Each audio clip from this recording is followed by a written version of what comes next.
It's finally here. Welcome, everybody, to the virtual tour of the Gila, the first real stage of the Echelon Racing League as we visit the virtual Silver City, New Mexico for one of my favorite races of the year, an American classic, the Tour of the Gila. Joined today by Echelon Racing League director, manager, and rider, Eric Hill, who's going to be with us for a little bit here today as we take a look at what is sure to be 3 incredible days of racing. Eric, the crit today, then 2 road races on Saturday and Sunday. Before we get into what's coming up on the next 2 days of racing, let's talk about what we have today. The Criterium course, a legendary course in downtown Silver City. There are 2 parts of this course that I love. It's the climb up to turn 2 and then the descent off of turn 3.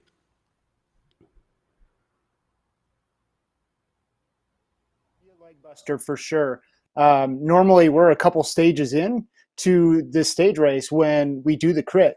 And so guys are tired, and that definitely has an influence on the race itself. So having this be stage 1, I'm really interested to see how it plays out. But it's a wonderful course, a great atmosphere, and an amazing community. And it's definitely a place that it's a must see. You got to get there. You got to. Eric, the other big aspect of the racing here is the fact that we're racing back-to-back. One of the few virtual racing series where we're really going to see that fatigue set in over the last couple days. And this is not an easy criterion by any means. You were telling me earlier that you think this race is won and lost at the top of that hill, right there at turn 2. Allows for positioning to actually matter in the race itself. And so people are going to have to be attentive. They're going to have to know where they are in the field. They can't let gaps go. They're not going to get back on if they do. And I think we can see a reduced sprint or even a breakaway survive today. Taking a look at some photos from past years of racing. I love this downtown in Silver City. It is a classic Old West downtown, but this is the descent that I was talking about. You see that downhill, that's turn 3 behind them, and they pick up some pretty serious speed headed into the last corner, Eric. The tire wall is one thing. You know it's a fast corner when you see that waiting for you at the bottom. Yeah, I mean, in real life, you need to be a good bike handler. You got to know how to push yourself through the corner, how to position yourself. Obviously, it doesn't matter in the virtual space, but positioning in the group will matter. And being able to jump out of that corner, get back on top of the pedals, and put out the power is going to make a big difference. All right, before we get started, I want to go to downtown Silver City, where we are incredibly lucky to have race director Jack Brennan with us here today. Jack, it looks beautiful, maybe a little chilly down there in Silver City. Good afternoon, you all. It is kind of chilly, but we're doing fine. And I am Jack Brennan. I am the in real life race director for the Tour of the Gila. And I'd like to welcome you all to Silver City, New Mexico, and the 2020 virtual Tour of the Gila. We are right now in downtown downtown Silver City at the actual start-finish line of our downtown Criterium. And I'd like to take this opportunity to thank Echelon Racing League for giving us the opportunity to be a part of this virtual racing experience. What I really like about Echelon is that we're a part of the RGT cycling platform. On RGT, they take our races and then put our actual race courses on their platform. So the racers throughout these 3 days of racing will be racing on our actual Tour of the Gila race courses, which for me is something that's really, really cool. Now I'd like to take the opportunity to tell you about our 2021 in real life Tour of the Gila. We're moving our race dates from the spring to the fall of 2021. The actual race dates will be September 29th through October 3rd, 2021. The Tour of the Gila is actually a 5-day stage race for UCI men and UCI women. And we have 6 other amateur races going on at the same time. Now, to learn more about anything about Tour of the Gila, please go to our website, www.tourofthegila.com. Now I'd like to introduce you to a friend of mine, a former business partner of mine, and a former Tour of the Gila competitor. Our newly elected state senator from Silver City, New Mexico, Saya Correa Hemphill. Thank you, Jack. Let's see if I can take my mask off. It's gonna get tangled in the earring. But thank you for the invitation to join you today. Tour of the Gila is near and dear to my heart, and it's an event that my family and I look forward to every single year. Our younger two boys always participate in the kids downtown races, which is always the highlight of the week, to see the kids in the community racing downtown. My husband and I have both completed the 4-day stage race, which was just a surreal experience to be able to enjoy the beautiful course. And we have some of the best scenery, and this is one of the most impressive races, one of the most challenging races in the country. And I know we've had it. You've been the director for over 30 years. 20. Over 20? No, I thought it was 89 or 87. No, about 2000. Okay. That's when I came on. Oh, I see. Okay, but Yeah. the race has been around since Yes, 1987. 35th year next year. Wow, that's impressive. It is. So it was so disappointing that we had to cancel it this last spring due to COVID. But thanks to your creative genius, we're able to enjoy this virtual event, and hopefully in the spring, in the fall, in September, the last week of September, we'll be able to have the race in real life, and then in 2022, we'll be able to get back on a regular schedule. Wow, and I know what it means to our economy here in Silver City to have the race. When we were co-owners with you at the tour at the Gila Hike and Bike, it was always one of the best weeks of the whole year. And leading up to it, we always had a lot of increased sales. So, and I know that people come not just for the race, but they come back because they're so impressed with what we have to offer here in Southwest New Mexico. They come with their friends and their family to enjoy our beautiful trails, our forest, and our wilderness area. Incredible. Great. So, and I hope to race it again. Good. That's going to be the goal. Howie. And now I'd like to introduce our Lieutenant Governor, Howie Morales. Welcome, everybody. I'm Howie Morales, Lieutenant Governor of the state of New Mexico. And I'm so proud to be here to welcome you to this year's virtual tour of the Gila. And we know that 2020 has been tough for all of us, but it's so nice to see that the continued excitement and the energy around the tour of the Gila will continue even though it's done in a virtual setting. You know, growing up in Silver City, New Mexico, having the opportunity to go in as a child to see the bikers race downtown and to see the many exciting opportunities that were brought to our community because of the beautiful Gila forest that we have. I'm so proud of the state of New Mexico. I'm proud of my home community in Grant County, New Mexico, and I'm so proud to welcome each and every one of you to this opportunity to showcase, even through the obstacles, even through the struggles and the challenges that 2020 has brought with COVID-19. You bring a lot of excitement and joy to race enthusiasts across this whole country and across the world. So thank you so much for joining on this. Wish you the best of luck and look forward to seeing each and every one of you in person during next year's live tour of the Gila. All right, let's go racing. As you see our riders leaving the start line for 20 laps around the virtual tour of the Gila course. Very cool to have Lieutenant Governor sending us off for the start today. So it's going to be a crazy one out here on this crit course, no question about it. Typically in these criteriums on RGT, really in any virtual racing, you see a lot of riders grouping together. So if riders can work together and get away today, I think that's going to be the key. That's where you're going to see the real ride of the day will be the riders that try to separate themselves. Eric, it sounds like the tactics in virtual racing are very similar to the tactics in real life trying to win in Silver City. Yeah, they are, Brad. And you're right on. I mean, if a rider tries to go up the road by themselves, it's just not going to happen. They need to have a group.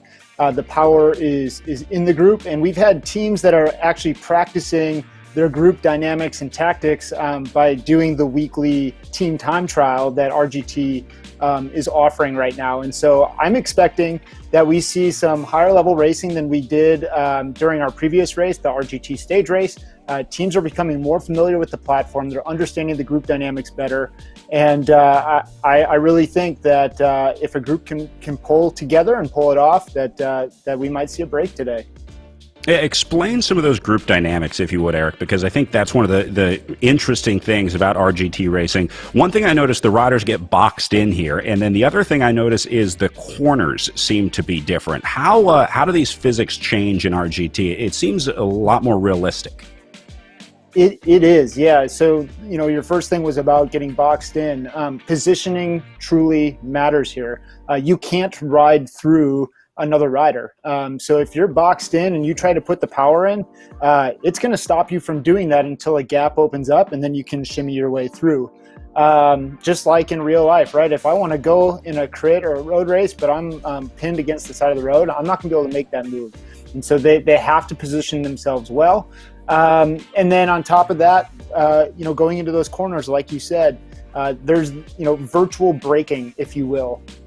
We all know that you can't pedal through the majority of corners at 30 miles an hour and continue pedaling without clipping it and ending up on the ground. And so in the upper left-hand corner, you can see power numbers, and those are going red. When they're going red, that means that the rider is either putting out too much power when they're in the draft and they need to ease back because their power isn't doing them any benefit, or they're putting out power when the power doesn't count, doesn't matter. So in a corner, if they're pedaling through the corner, that's wasted energy. So they need to figure out, when does that virtual braking start and when does it end? When do they get back on top of the pedals to get going again? And so we can see the backside of the course here. Power numbers are pretty high. They're doing this climb to the finish. And then as they get into corner one, corner two, they're gonna have to let off the power, get back on top of it, and make their move if that's what they're looking to do. Already saw the first attack of the day, or first attempt at an attack, because the field reeled Amiri back pretty quickly. You see them all together. Let's talk about some of the riders to watch in the race today. We had our first race of the series just a couple weeks ago towards the overall series. Ben Thomas taking the lead there with 70 points ahead of Charlie Velez, also racing tonight. We're also going to be looking for Matt Usborne. I saw Usborne at the front early on, so I expect to see him have an aggressive ride. He was really aggressive in the preseason racing and our real road stage race as well. Charlie Ravel, another great rider to watch, sitting in 4th place. I know he planned on being aggressive here this weekend, along with Simon Dubuque in 5th place for the DC Bank Pro Backlog team. Then we look at Sebastian Schaub, Jaden Yeager, who will be representing the United States at the Esports World Championships this week. And then you have Hayden Warner, stage winner John Cooper sitting in 9th place, and Patrick Wall sitting in 10th. So we're starting to see riders emerge, Eric, as the riders to watch. Early in the season, in the first few races of the Echelon Racing League, we weren't really sure who was going to thrive on the RGT platform and who was going to thrive in virtual racing. But after a couple weeks, big leaders are starting to shake out here. Yeah, I think it's going to be really interesting. There's a couple of different dynamics that are in there, right? Like, one is familiarity with the platform and virtual racing in general. It is different. It is its own discipline. And so it's something that you have to learn.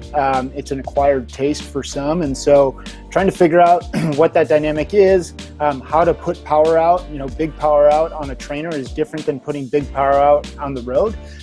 So riders have to learn that. The other thing that's quite interesting is the time of year. Normally this is a big downtime for a lot of riders. They're just getting back into their training cycles right now. And so for a lot of our traditional esports teams, this is when they're ramping up. This is their season. This is go time. And so we expected them to be top level, top notch, and fit right away.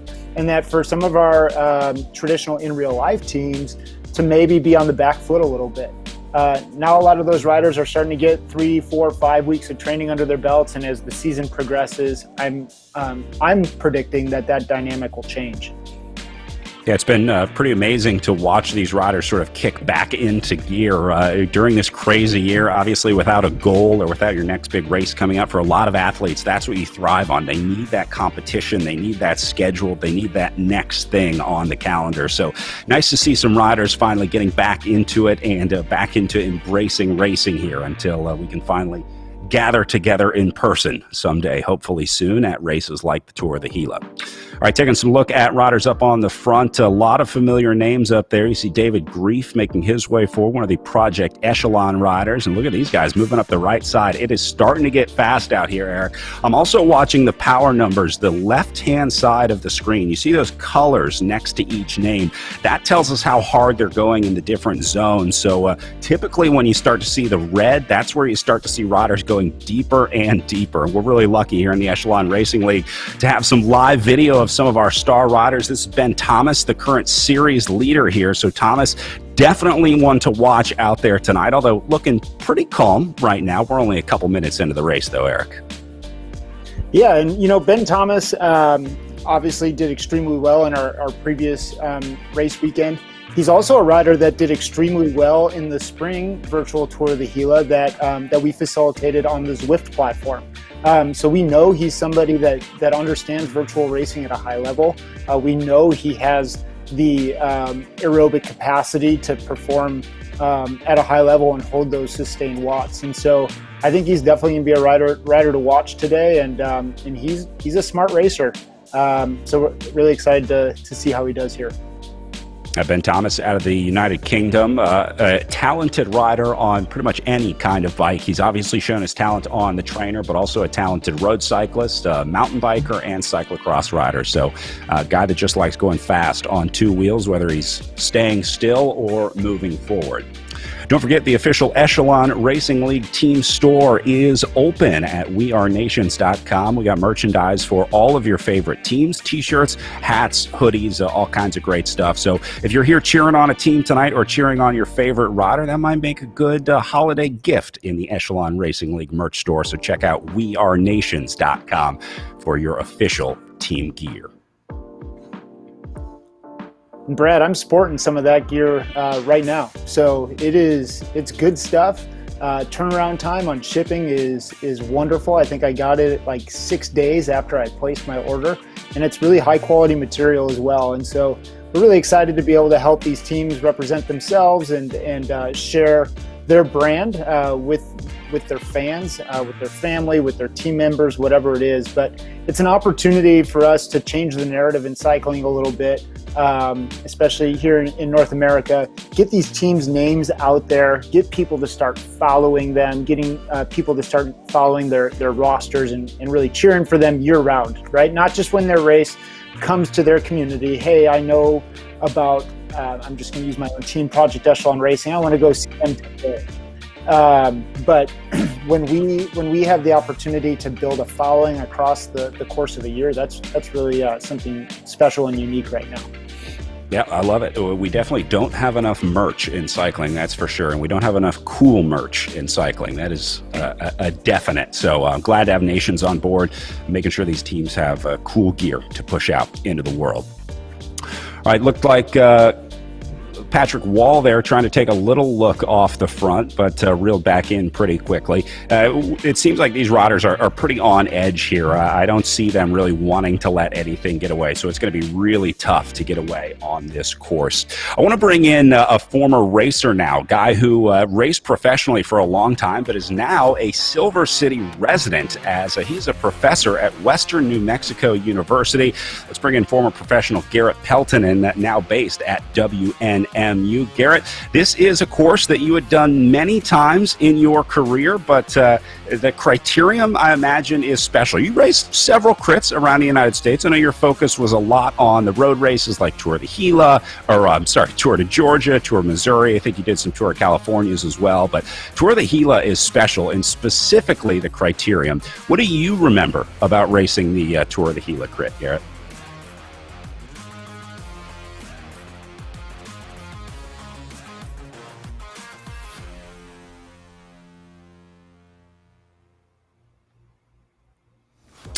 Sorry about that. We'll try and get Garrett in here ASAP. He was so excited he was speechless, Brad.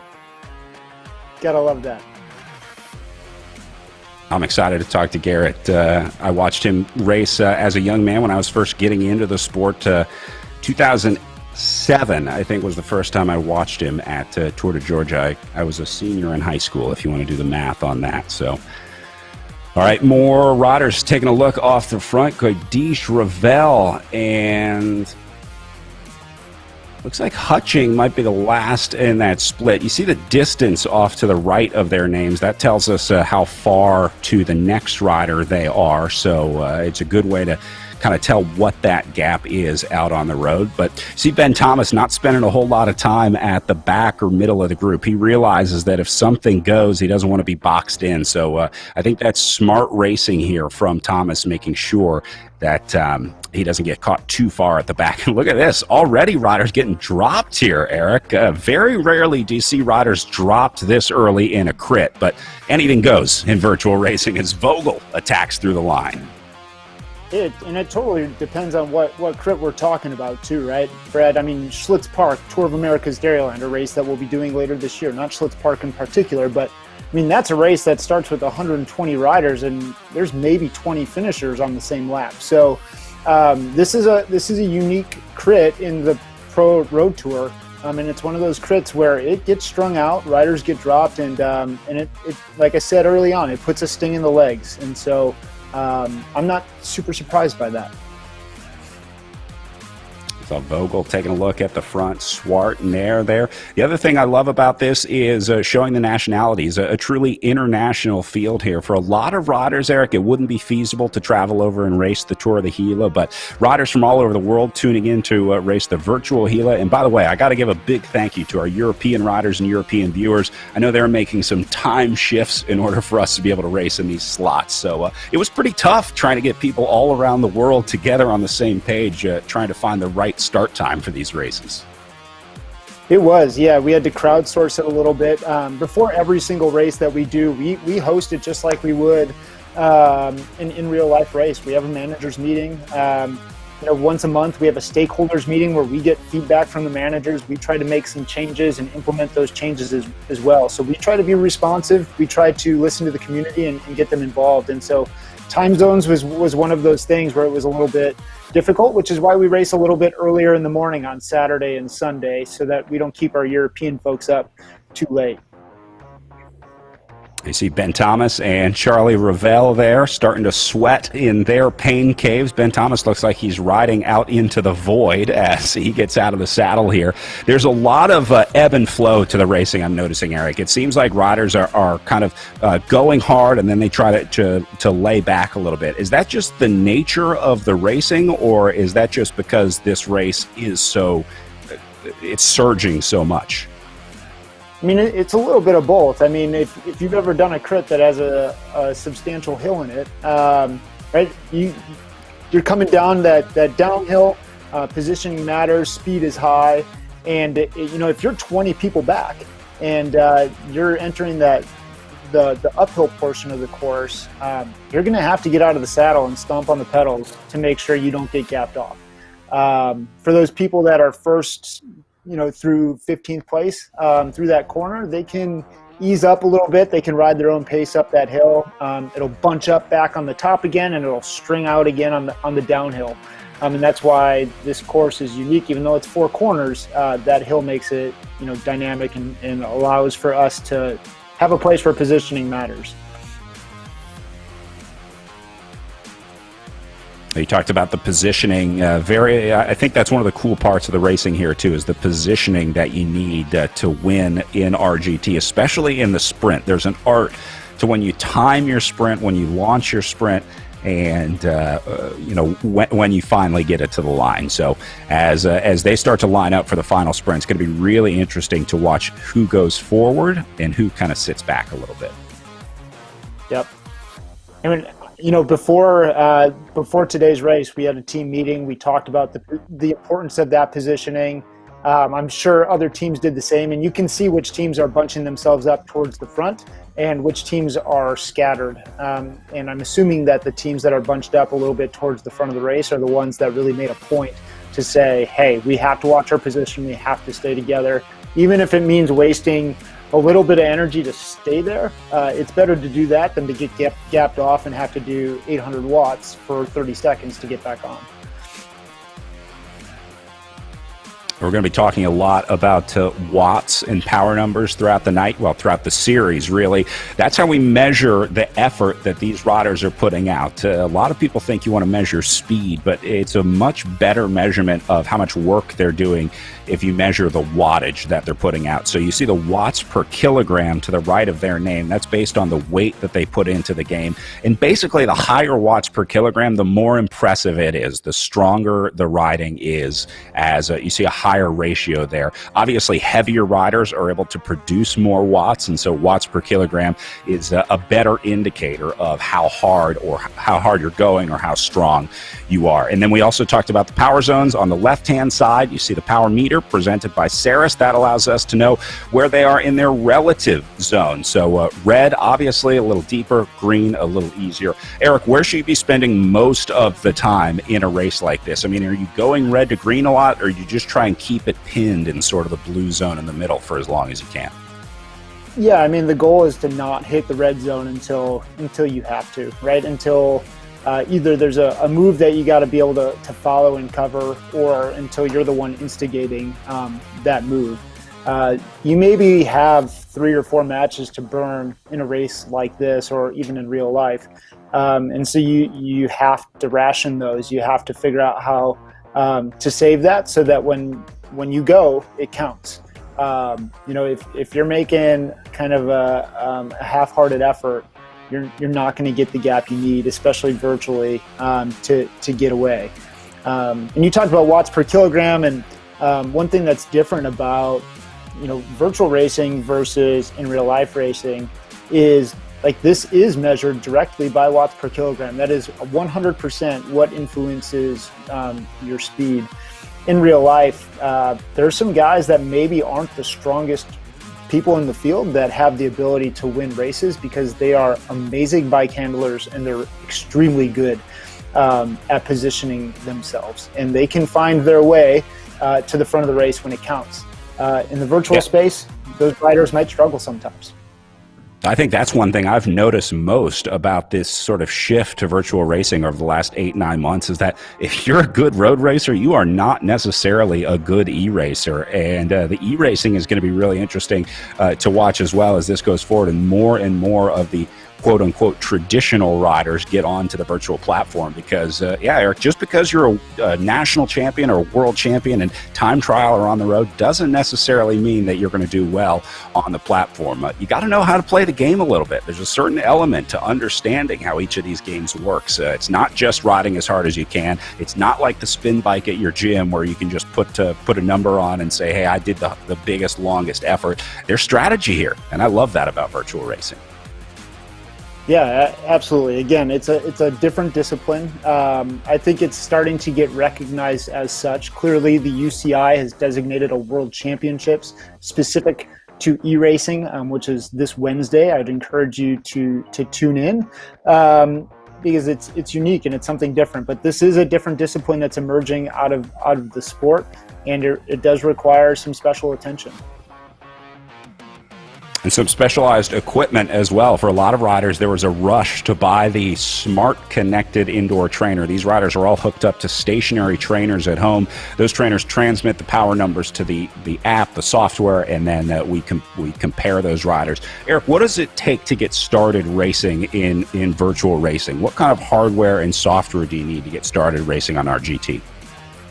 Yeah, that's a great question. So in RGT specifically, you need to have a Bluetooth-enabled power transmitting device. That could mean a smart trainer, whether it's wheel-based or direct drive-based, or that could mean Bluetooth-enabled power meter. Things like Stages, Quark, 4i, those are all Bluetooth-enabled devices, and so you can, as long as it's Bluetooth enabled, you can ride on RGT. Specifically for us, we have a governance system in place where we say you have to have a specific type of device in order to participate. Those devices all have a plus or minus, standard deviation of power accuracy. We require that you have either a direct drive trainer, such as the H3 from Saris, or you have a Bluetooth enabled power meter. And so that way we can standardize it a little bit. We can ensure that everybody's on a level playing field. We saw Zach Nair attacking off the front earlier. Zach, an interesting rider because he's a coach, he's a rider, and he's also going to be a virtual director. You were talking about the Esports World Championships coming up this week. Project Echelon's very own Zach Nair will be a director sportif for Team USA. It's going to be really interesting to watch those guys racing. And ERL's very own Jaden Yeager will be representing the United States. That has to be cool to have world championship riders in the field here, Eric. Yeah, no, for sure. I mean, on the women's side, we have it as well, and Christy Tracy, Krista Doble-Hickok, Jackie Godby. On this side, we have Brian Hodges and Jaden Yeager. And then, as you mentioned, Zach Nair is going to be a DS for that team and giving those guys instructions and calling some shots on the road. Zach, in his own right, is a very talented virtual racer. And in real life racer. There's a reason I brought him onto our program. But Zach is currently ranked top 50 in the world on Zwift Power. So he knows what he's talking about when it comes to that. He also won the Tour of the Gila Amateur Series race this past weekend on the Gila Monster. And so, Zach is definitely a knowledgeable rider. You might have even seen some of his coaching stuff and some of his power analysis articles on Velo News. If you haven't checked those out, please do. They're extremely insightful. He gives a lot of really good training tips. He helps you understand what things like watts per kilogram truly mean and what type of efforts it takes to win these events in real life and virtually. One thing that we are really excited about is that Zach is going to be doing something really unique with his power analysis articles on Velo News, in that he's going to compare the power numbers and what it takes to win these races virtually, and he's going to compare those to what it took to win those races in real life. And so James Piccoli was the last winner of the In Real Life Tour of the Gila. And I am super excited to see the comparison between his power numbers on something like the Mogollon or the Gila Monster and the virtual winner. How did those compare? And then how did those times compare as well? One of the big things that RGT focuses on is realism. And so it's going to be an opportunity to see just how real it really is. For better or for worse, if you're not a climber, the next 2 days of racing at the Tour of the Gila may not be very good days for those riders. I want to see if we can bring Garrett Peltonen back in. Garrett, can you hear us now?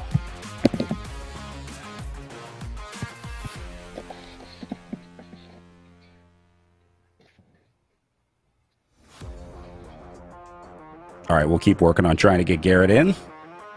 How about now, Garrett? Ooh, can you hear me now?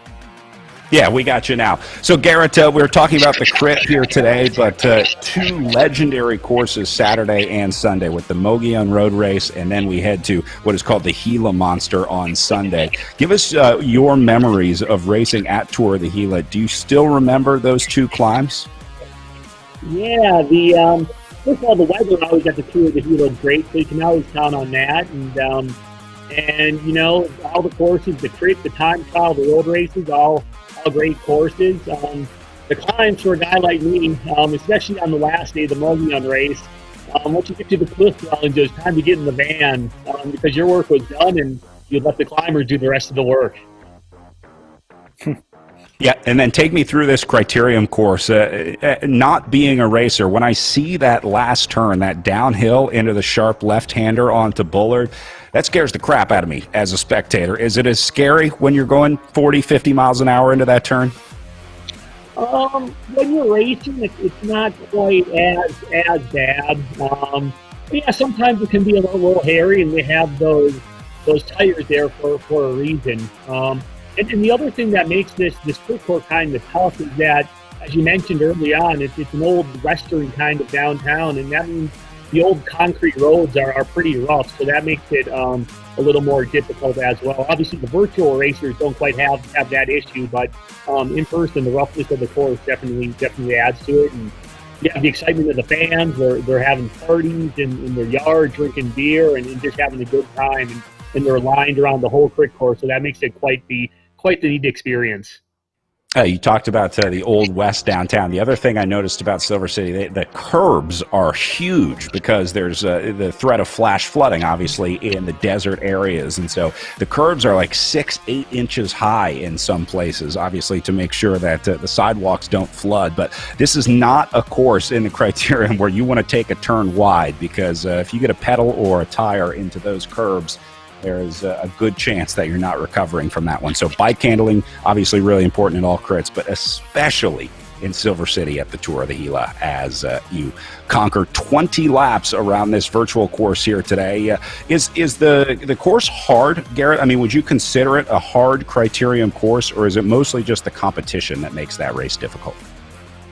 Yeah, it's a little bit of both. So the competition's obviously world-class competition, so that makes it hard. And the course itself has a little bit of a hill in it. But with that, you have some nice areas to recover on the downhill. So that downhill fast corner, although it might look scary, it's a place where you can actually recover a little bit.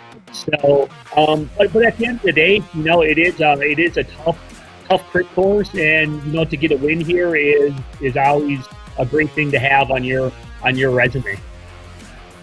Eric, you think you could get away early? Is there any chance of winning out of that last corner in Silver City? Man, the last corner might be a little late. You're gonna have to be somebody really special to do it. I mean, guys like Travis McCabe, if you follow the sport, who just retired from the Israel Startup Nation, Michael Hernandez from Avolo, who represented the U.S. at Tour California, those types of riders, maybe, but you have to have a really special sprint to be able to do that. I think otherwise you're gonna have to come out with a substantial gap if you're gonna do it alone without a proper team. Well, as the guys continue to reshuffle in this group here, looks like we are mostly all together. Eric, I want to take this opportunity to talk a little bit more about the season here. We talked about being based on the real courses like we're racing here at the Tour of the Gila. You talked about the power and weight verification where the riders submit their weigh-ins. Take us through the team structure and the series structure as we move into the points format later on. Yeah, so we wanted to do something, a little bit different. The series is across 8 race weekends and includes 22 race days. Some of those races are omnium-based weekends, meaning that different riders from a team can race every single day. So the past race we did, the RGT Omnium Stage Race, that was a race where rider A could race on Friday, not on Saturday, and come back and race on Sunday. And each day was worth a certain amount of points that we accumulate to figure out our series overall leader and our team's leaders' jerseys as well. Races like the Tour of the Gila are different in that they're run as a true stage race. They are going to be time-based. So we'll be looking at time gaps across all of the stages, and the person with the lowest cumulative time will win the stage race, and they will be awarded points for a stage race win for the series. And so again, we're looking across all those 22 race days, across all 8 racing weekends, to figure out who's going to be our series champion for the first inaugural Echelon Racing League season. As far as the teams go, teams are allowed to have a roster of up to 12 riders. But in any given race, only 6 riders may be entered to compete.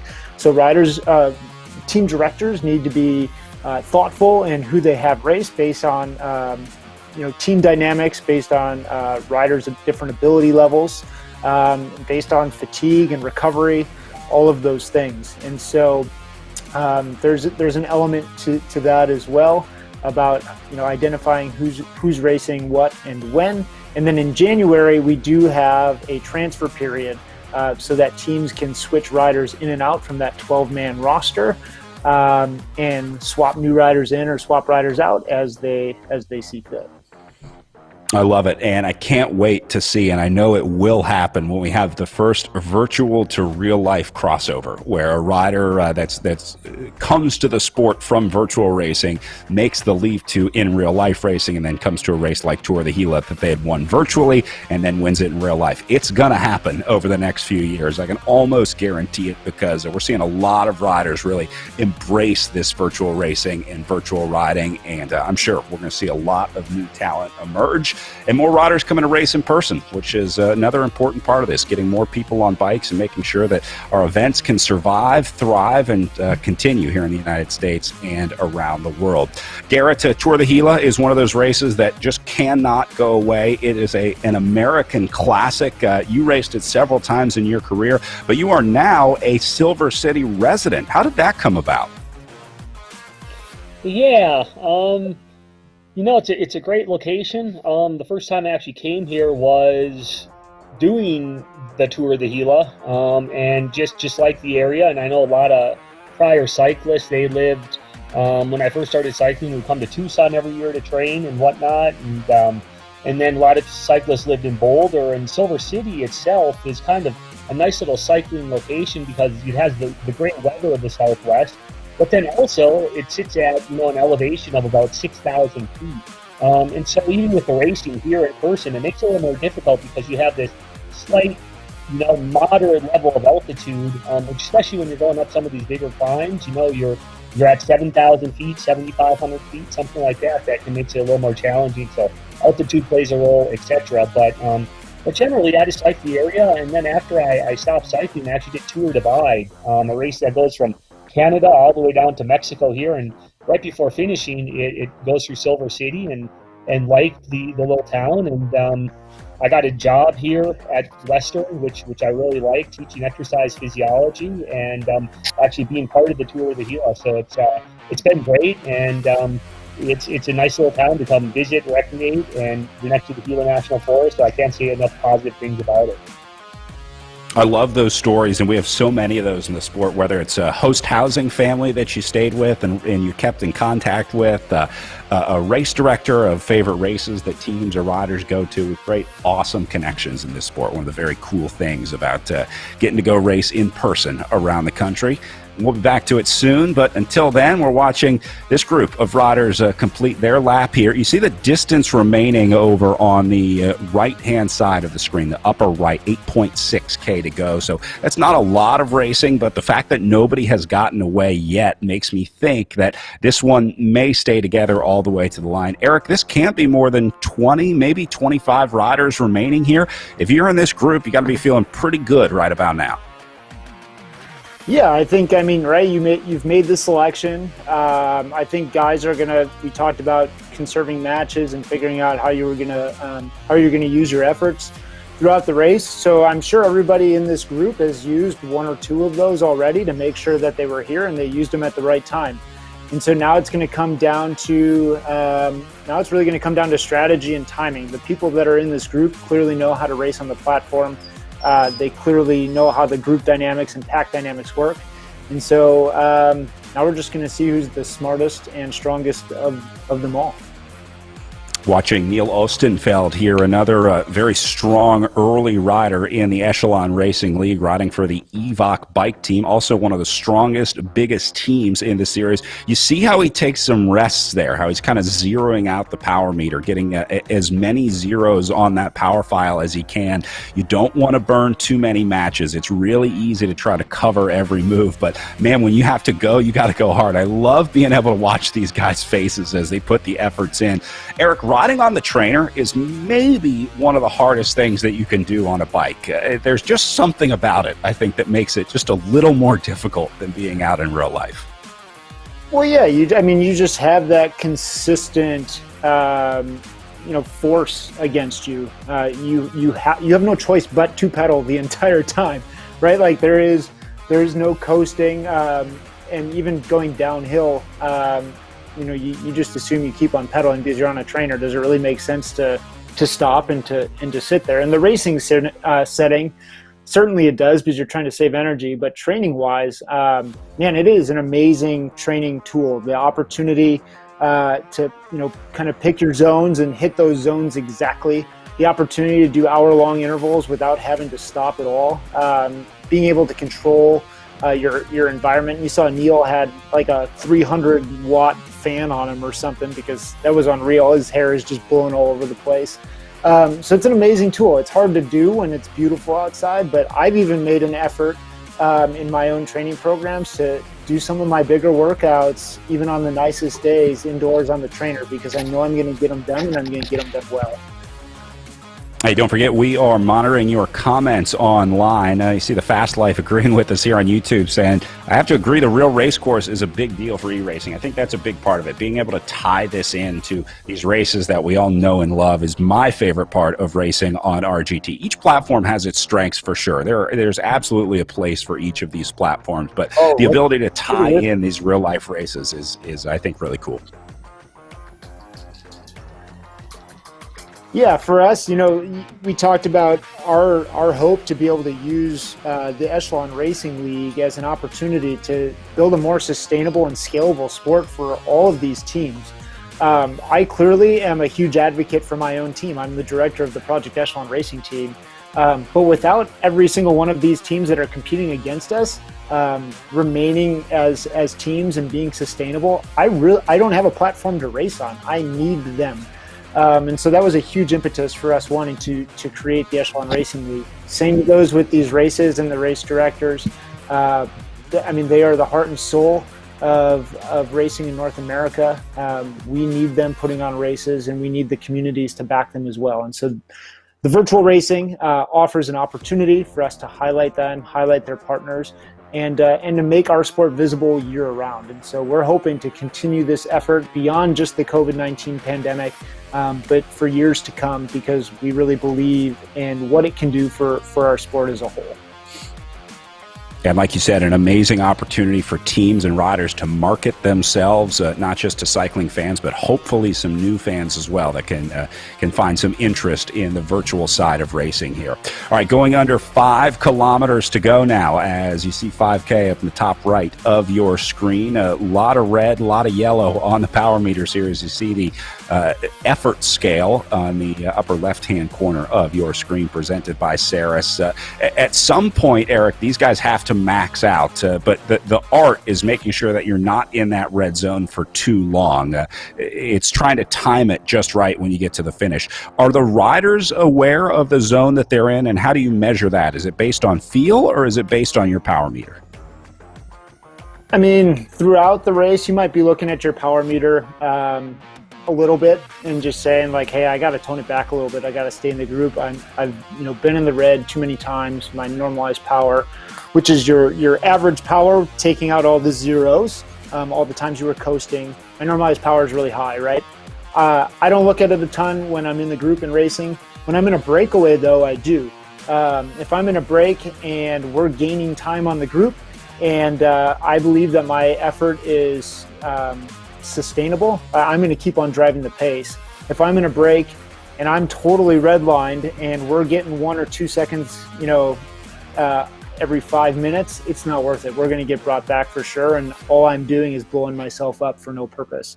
And so, the power meter is a really wonderful training tool. It's an opportunity to look back on a race and reflect a little bit and learn about how the race played out and what you could do differently in the future. But in this scenario, and you're going by feel, you're going by instinct, and you're just trying to pick your time and give it everything you got. Garrett, you strike me as the kind of guy that would be racing by feel. You don't seem like a stem starer. Your racing style, you can't just win by looking at power. There's certainly an inherent element of knowing when and where to attack, and then knowing the courses is obviously a big part of it too. How much of your career was based on your power, and how much of it was based on the feel, specifically at Tour of the Gila? Is this a course where you can win on power, or do you have to win on strategy here?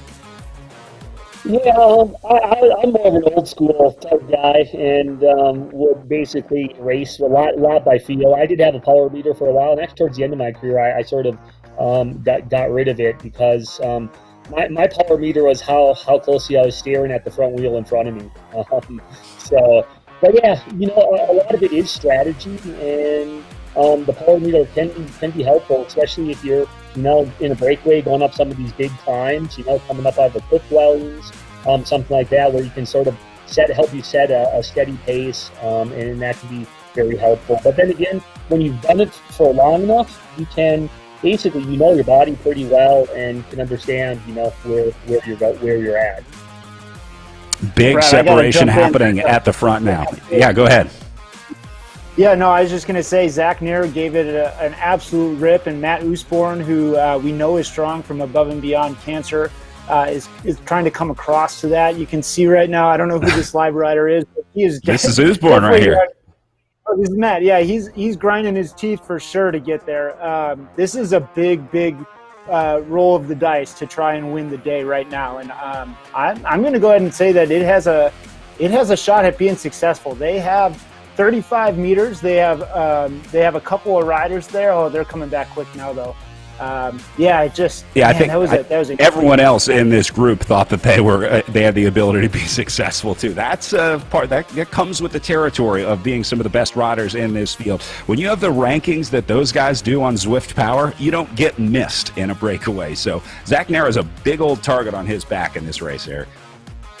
Yeah, I mean, right, in real life racing, we all look exactly the same from behind. It's pretty hard to tell who's who. We're all trying to stare at these 5-inch by 5-inch numbers and figure out who's up the road. In this platform, it tells you their name. You can't miss it. And so it's, if you're a marked rider, it makes your job a heck of a lot harder. Zach Nair looks like he is incredibly focused here on the bottom of the rider look in here, as these guys are going deep into the zone right now, coming up on just under 1.5 kilometers to go now as we get down onto the final lap of racing here. Blackburn taking a look at the front as Parrish and Vogel start to move away here. It's now or never, guys. If you're going to launch a late race attack, you got to go now, because we are down to just over the final kilometer. A couple more riders going to give a go at it, but these are the last desperate attempts. Here goes Zach Nair again. All right, this is it. These are the attacks that are going to win the race here tonight, as everybody wants a look at the front here. Vogel's still off the front, huh? Man, Steven has got some of the biggest power numbers on the team. He was going to give the U.S. hour record a go this year, which is held by Tom Zerbel. And if you followed cycling for the last 15 years, Tom Zerbel is an absolute powerhouse. And so Vogel's got some legs on him, and man, if these guys don't react now and react big, they might be missing out. So this is huge for Vogel to get away here. Blackburn trying to chase at the front of the group, but look at the gap that Vogel has opened up here. Field is starting to close now. They're closing the gap in the last 350 meters. This is going to come down to the line for Vogel. He is going to win this race solo or die trying. There's the arch up ahead for Vogel, and look at this surge coming up the right-hand side of the group. Vogel's got to be worried. He's down to 12 meters, 8 meters now. He's going to get caught before the line. Vogel gets swamped, and now it'll be someone out of the field as they sprint to the line. Boy, this is going to be a close one, and it might have been the Canadian Thrall. Got it. Wow, Vogel. Good finish. Absolutely a good finish, and I think that that really replicated real life to a really high degree. The opportunity for a rider to give it a go there, but the power of the field, the ability of the pack to bring back a single rider is just too much to overcome sometimes. Garrett, I'm sure that is a feeling that you have been there before. The late race attack that just doesn't quite make it to the line. That hurts, but it's still a good effort for those late race riders. But man, I love watching riders try and do the solo break to the line. Yeah, and at the end of the day, right, you got to give yourself a chance, and it doesn't work out all the time, but occasionally it will, and it's always heartbreaking when it doesn't, but there's always tomorrow. So. Yeah, Eric, as racing continues tomorrow, for these guys racing tonight, how do you recover looking ahead to 2 days of road racing after this? Yeah, look, he's stoked. He's zipping up the jersey. I just got to comment on how excited he is. He's ready for his interview already. No, how do you recover? You gotta have some tricks, right? Like hopefully these guys have meals made already so that they can get some carbs and protein back in their system right away. They need to stay hydrated. They need to make sure they're sleeping well, and then using tools like Hyperice and Normatec, tools that are partners with the league and support all of these riders in their recovery are extremely important. They need to treat their bodies like they're racehorses at the Kentucky Derby. They need to treat their legs like they're gold right now. Garrett, as a kinesiology professor, any advice here? Yeah, you got to get some carbohydrates in, especially heading into tomorrow's, races. It's a little bit longer, and there's a short recovery window between, this afternoon, evening type race, and then you got to get it again tomorrow morning. So got to hydrate, carbohydrates, and put your legs up and try to get some sleep. So those are the basics. Yeah, luckily these riders not having to sleep at altitude, but sleeping in your own bed makes a big difference. Garrett, as someone that traveled a lot in your career, I imagine it's pretty nice to be able to rest your head on your own pillow at the end of the night. Yeah, it definitely is. But one thing with that said, I know a lot of riders had kids and whatnot at home. So a lot of times when they were actually on the road, they got to get a lot more sleep because, with young kids around, they don't sleep as well. And that's sort of beneficial to some of them. So they could actually improve their sleep when they're on the road. Eric, as I know a father and a dog parent and race director, you know that feeling well. I'm incredibly impressed with what you've been able to pull off with the family at home here, working from home. Every one of these riders has had their training and riding interrupted, so it's a different time to be racing and training, isn't it? Oh, absolutely, yeah. And I'm going to give a live shout out to my family and to my kids for allowing me to put this effort in to make these things come to life. But yeah, sometimes traveling away from home for a race is more like a vacation than it is an effort. It's doing the day-to-day training that's a little bit more difficult. So it looks like we're getting ready for interviews here. I'm super excited to hear what these guys had to say. Absolutely huge day by all of them, and I'm curious to hear what their plans are for tonight and see how they're going to plan on getting ready for the days to come. Let's see if we can grab a word with Matt here. Hey, Brad. Hey, Matt, first, congratulations, man. Great ride out there. An exciting finish. Were you worried about the rider getting away there? Yeah, I was on the microphone to Campbell, one of my teammates, and just said, listen, man, all in, because, man, they were fierce out there. Zach Neer was putting in some absolute massive diggers. So was everyone else. It was a great effort by everybody. Matt, any big changes for you from the first weekend of racing coming to the virtual tour of the Gila? Did you make any changes to training, racing, your setup, anything like that before this week? No, not particularly. Kind of put off my winter break, as it were. Normally I'd be out on the gravel bike getting dirty, but this is quite a lot of fun. So we'll couple more weeks of intervals and see how she goes. All right, we'll let you get to recovering and see if we can grab a word with Zach Nair. Zach, can you hear us?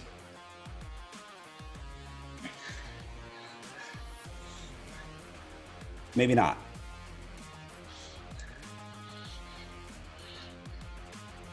Zach's second place overall and gets the most aggressive riders award from me. Zach had several attacks out there, and none of them stuck, but certainly animated the race out there. Garrett, there's guys like this that you know in the field are always going to be able to attack, and Zach Nair is one of them. This is a guy that we're going to be hearing a lot more about in races like this.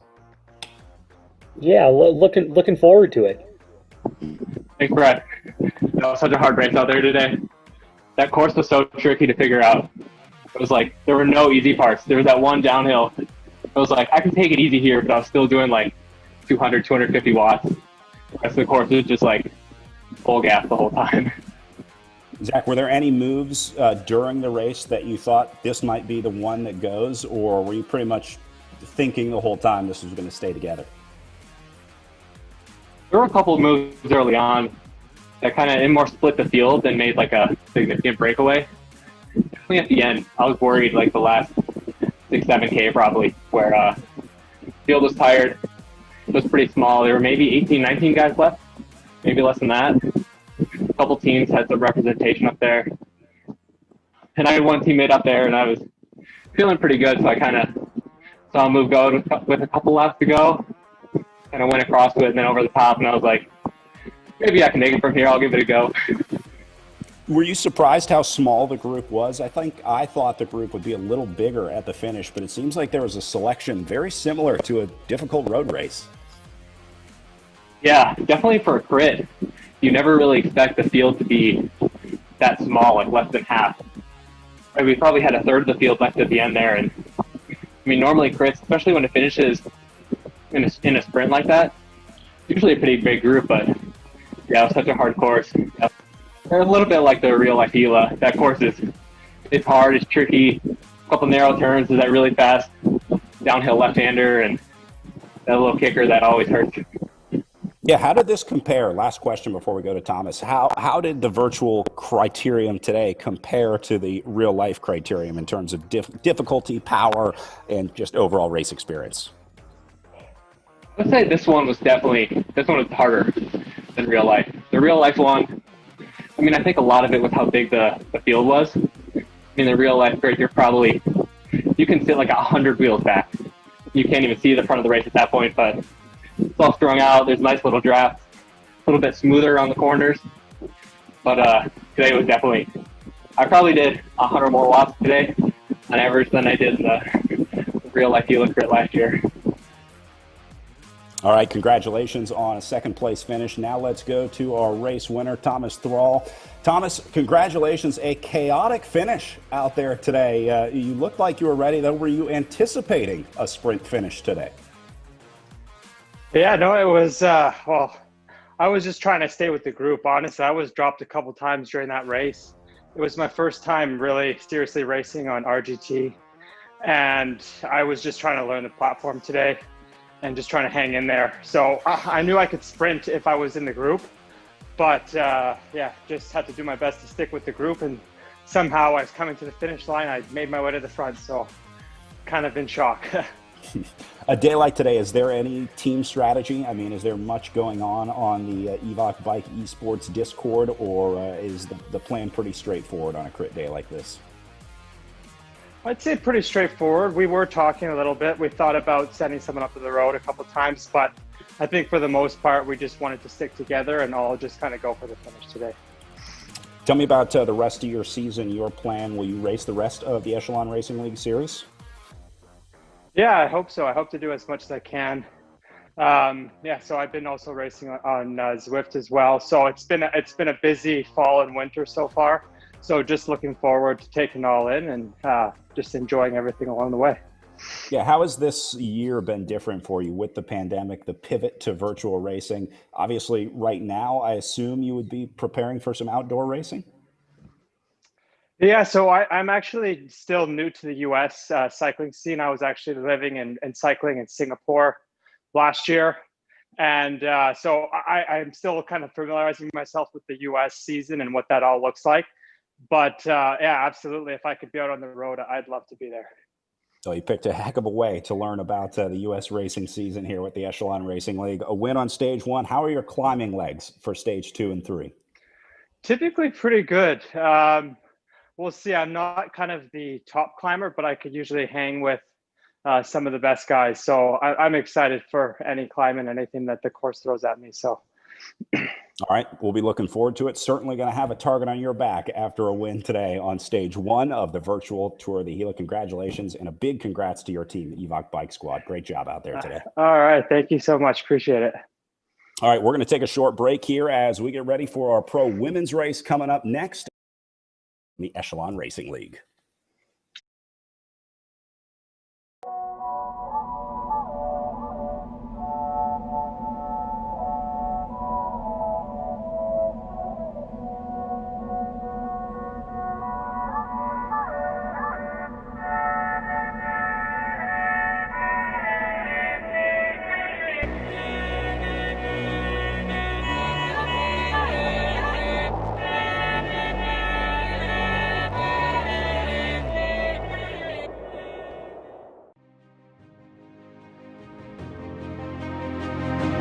world is changing.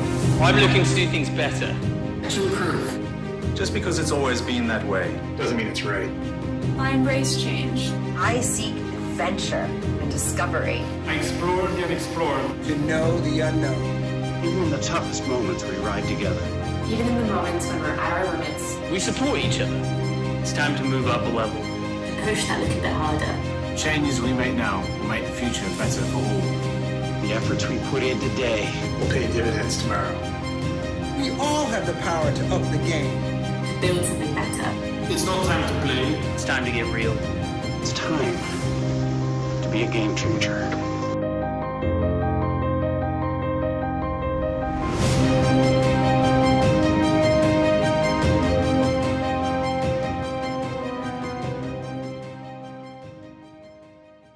As an athlete, getting marginally better is one thing. Getting exponentially better puts you in a whole new ballgame.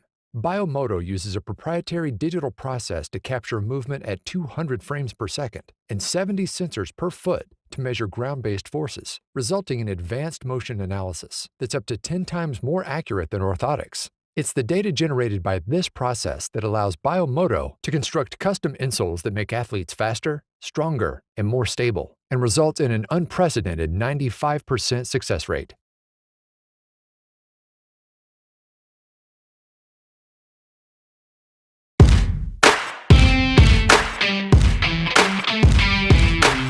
The 2020 Tour of the Gila is brought to you by Biomoto.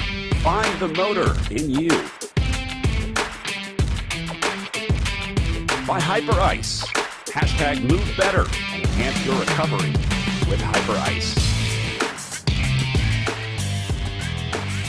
By Project Echelon. Educating, equipping, and empowering veterans through physical activity. And by Nations, enhancing the reach of esports. Well, beautiful look at some of the areas surrounding Silver City and the roads that we'll be racing on tomorrow and Sunday for the final 2 days of racing at the virtual Tour of the Gila. Plenty of climbing on the way for these riders on tap. We had a chance to catch up with our friends from Argon 18 who had a little climbing challenge of their own with Heather Jackson.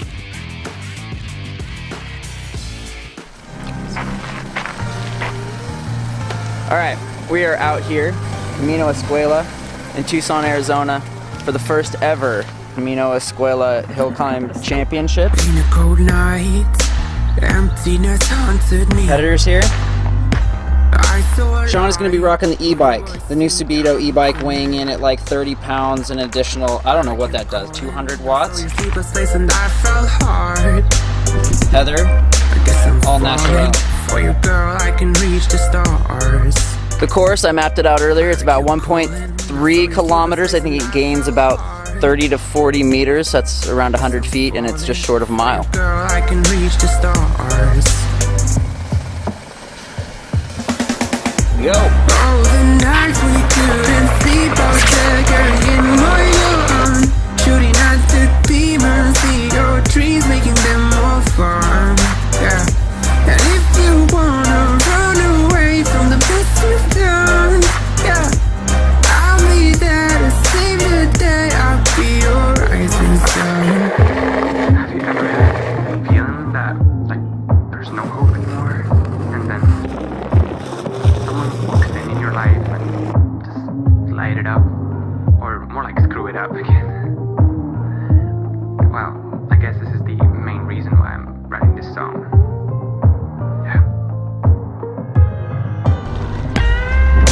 You calling, I saw your sleepless face and I felt hard.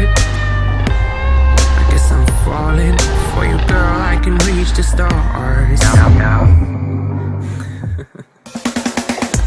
Oh, the nights we couldn't sleep, I was there carrying my gun, shooting at the demons, see your dreams, making them more fun. Yeah. And if you wanna run away from the best you've done, yeah, I'll be there to save the day. I'll be your rising sun.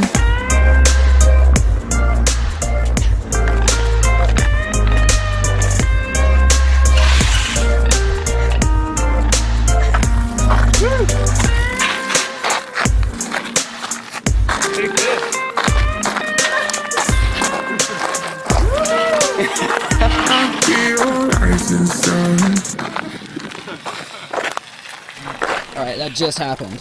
Yeah, I'm the champ. That was crazy. I mean, I hit my button and she had no chance. I thought I was dropping you. And you were just messing I with was me. stretching, getting ready for my effort. I did a little bit of this, one of these, and then I just went. We thought you were like getting dropped too. I was like, Shouldn't sleep out there, carrying my gun. Shooting at the demons, see your trees, making them. This is how it feels. I feel so powerful right now.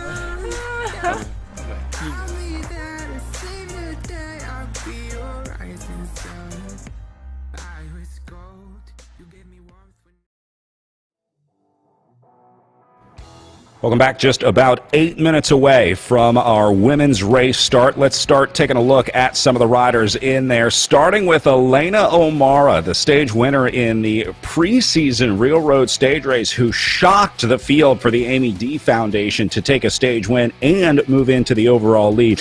Now take a look at the current point standing. 69 points for O'Mara, 68 for Jackie Godby. Then tied at 64 is Krista Doble-Hickok and Christy Tracy from Team Infinite. Now, these four riders have been exceptional here in the Echelon Racing League. They have been so fun to watch battling at the front. It's really creating a great story to watch over the next few weeks of racing, especially knowing that these riders are going to, or some of these riders, I should say, will be representing the United States at the upcoming Esports World Championships, that being Christy Tracy, who also had some very strong early rides here in the Echelon Racing League. Now, she's going to be focusing on the race coming up this week, but Christy Tracy certainly going to be one to watch in this field. Eric, Tracy is a superstar. She came to racing late in her career. She discovered the bike in her 30s, but now she's one of the top indoor cyclists in the country and maybe in the world.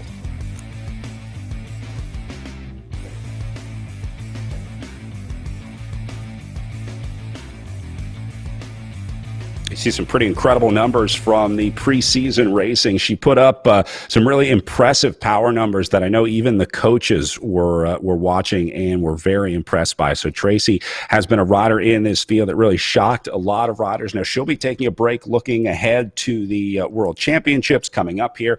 So a slightly abbreviated field out there tonight, but still a lot of power in this group, doing the same 20 laps that the men did out there, Eric.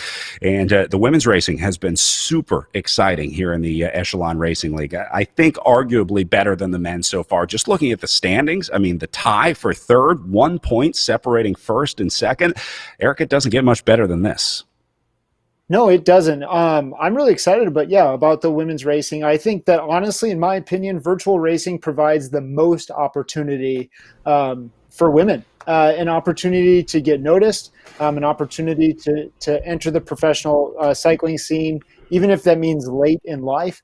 The sport maybe isn't quite as accessible to women as it is for men.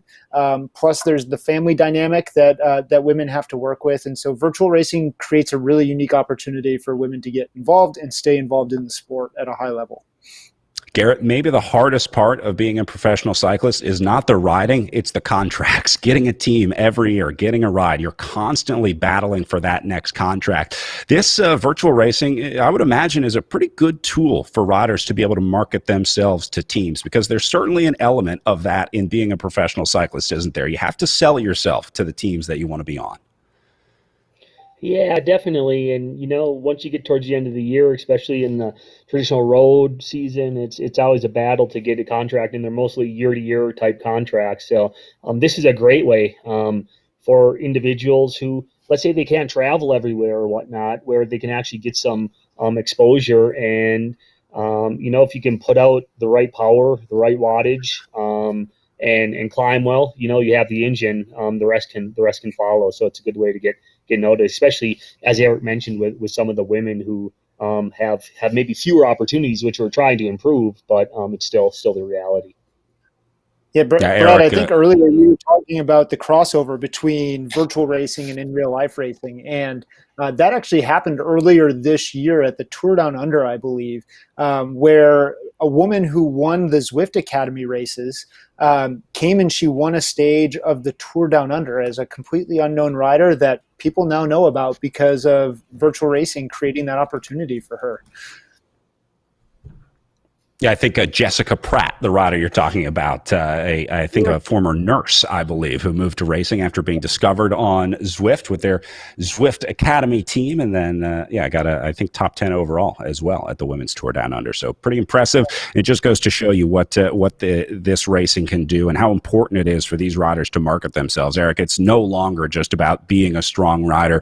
More and more, we're seeing teams sign riders for their marketing ability, for their ability to get the sponsors out there, get the team name out there. It used to be that we marketed the sponsors by winning races, right? By having it on the front of the jersey, you post up, you get your picture in the newspaper. But times are changing, and these riders have to be marketers as well as riders if they want to be professionals. Yeah, so I want to answer that question. I'm going to backtrack really quick. Somebody that I think is using the sport to get noticed right now is Elena Amara, who's in the lead of our series. She is a ex-collegiate runner from University of Michigan State and super successful there. And so coming to the virtual space, this is totally new to her and clearly finding success. So I'm excited to see where she goes. But to answer your question about marketability, when we have our preseason team meetings, I spend as much time with my riders talking about our team mission to educate, equip, and empower veterans and what it means to market that, to share that, and the importance that has for our sustainability as a team and what that means to our sponsors. I spend as much time on that as I do about race planning, bike orders, all of those things that you would think traditional, elite cycling teams would talk about. Marketability has to be a part of that story now. And yeah, it's part of the game, part of being an athlete. Go ahead, Garrett. The neat thing about this is, back in the day, you would just have to load up your car, live out of your vehicle, and you travel around the U.S. to try to get, seen or get a little exposure. Whereas here, you can stay in your own house and get the exposure, which is a lot more feasible. Yeah, it's pretty amazing what we can do from home. Yeah, I'm sure a lot of these riders have taken over a training area in the home. If you didn't have a pain cave before 2020, most people probably have one now, Eric. Yeah, absolutely. And we got some great setups here. We got people thinking about, their flags, right? We got a Colorado State flag there. We got some team flags. People are putting thought into it. So it's just fun to see that as well. And I think it just gives you a different perspective about these riders and how they're true. I mean, they're people, right? They're elite athletes, but they're people too. And sometimes it's easy to forget that when you just view them like gladiators on the road. Well, we are inside of a minute to start. You see 40 seconds, the countdown down at the bottom. Eric, take me through the start of a virtual race. What's different about starting in a virtual race than starting a real life race? Well, you can see all the riders were, still riding when we were just looking at those shots. So they're already putting power out. And so when it starts counting down at 10, if you're not really near max, if you're not almost redlined at that point, you're going to probably get dropped right off the bat and you're going to have a heck of a time getting back. So you need to be able to put the power out early. It's going to jump off the line really quick.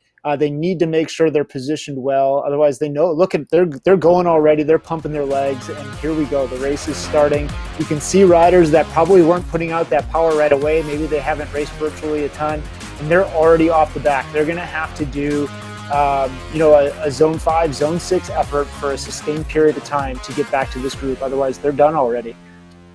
Yeah, Garrett, no other race in the world do you go into the red zone for like 20 seconds immediately following the start. Maybe like a cyclocross start where you're trying to get into position, trying to get the whole shot early on, but it's a very unique part of virtual racing, and it requires a different amount and style of training as well, to train your body and train your legs to do that, because it's not the same training that you would do for a 4-hour road race that has a lot of ebb and flow.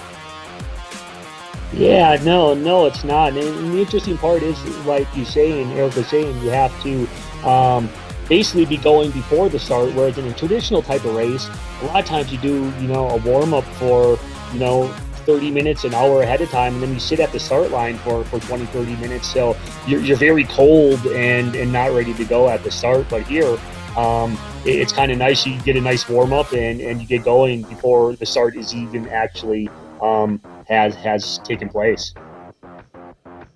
Yeah, what kind of shifts would you do, Garrett, for someone that was building a training program for a race like this? How does the training look different? Is it less time in the saddle? Is it higher intensity training? I mean, how would you train differently for an indoor race than an outdoor race, or a longer race, let's say?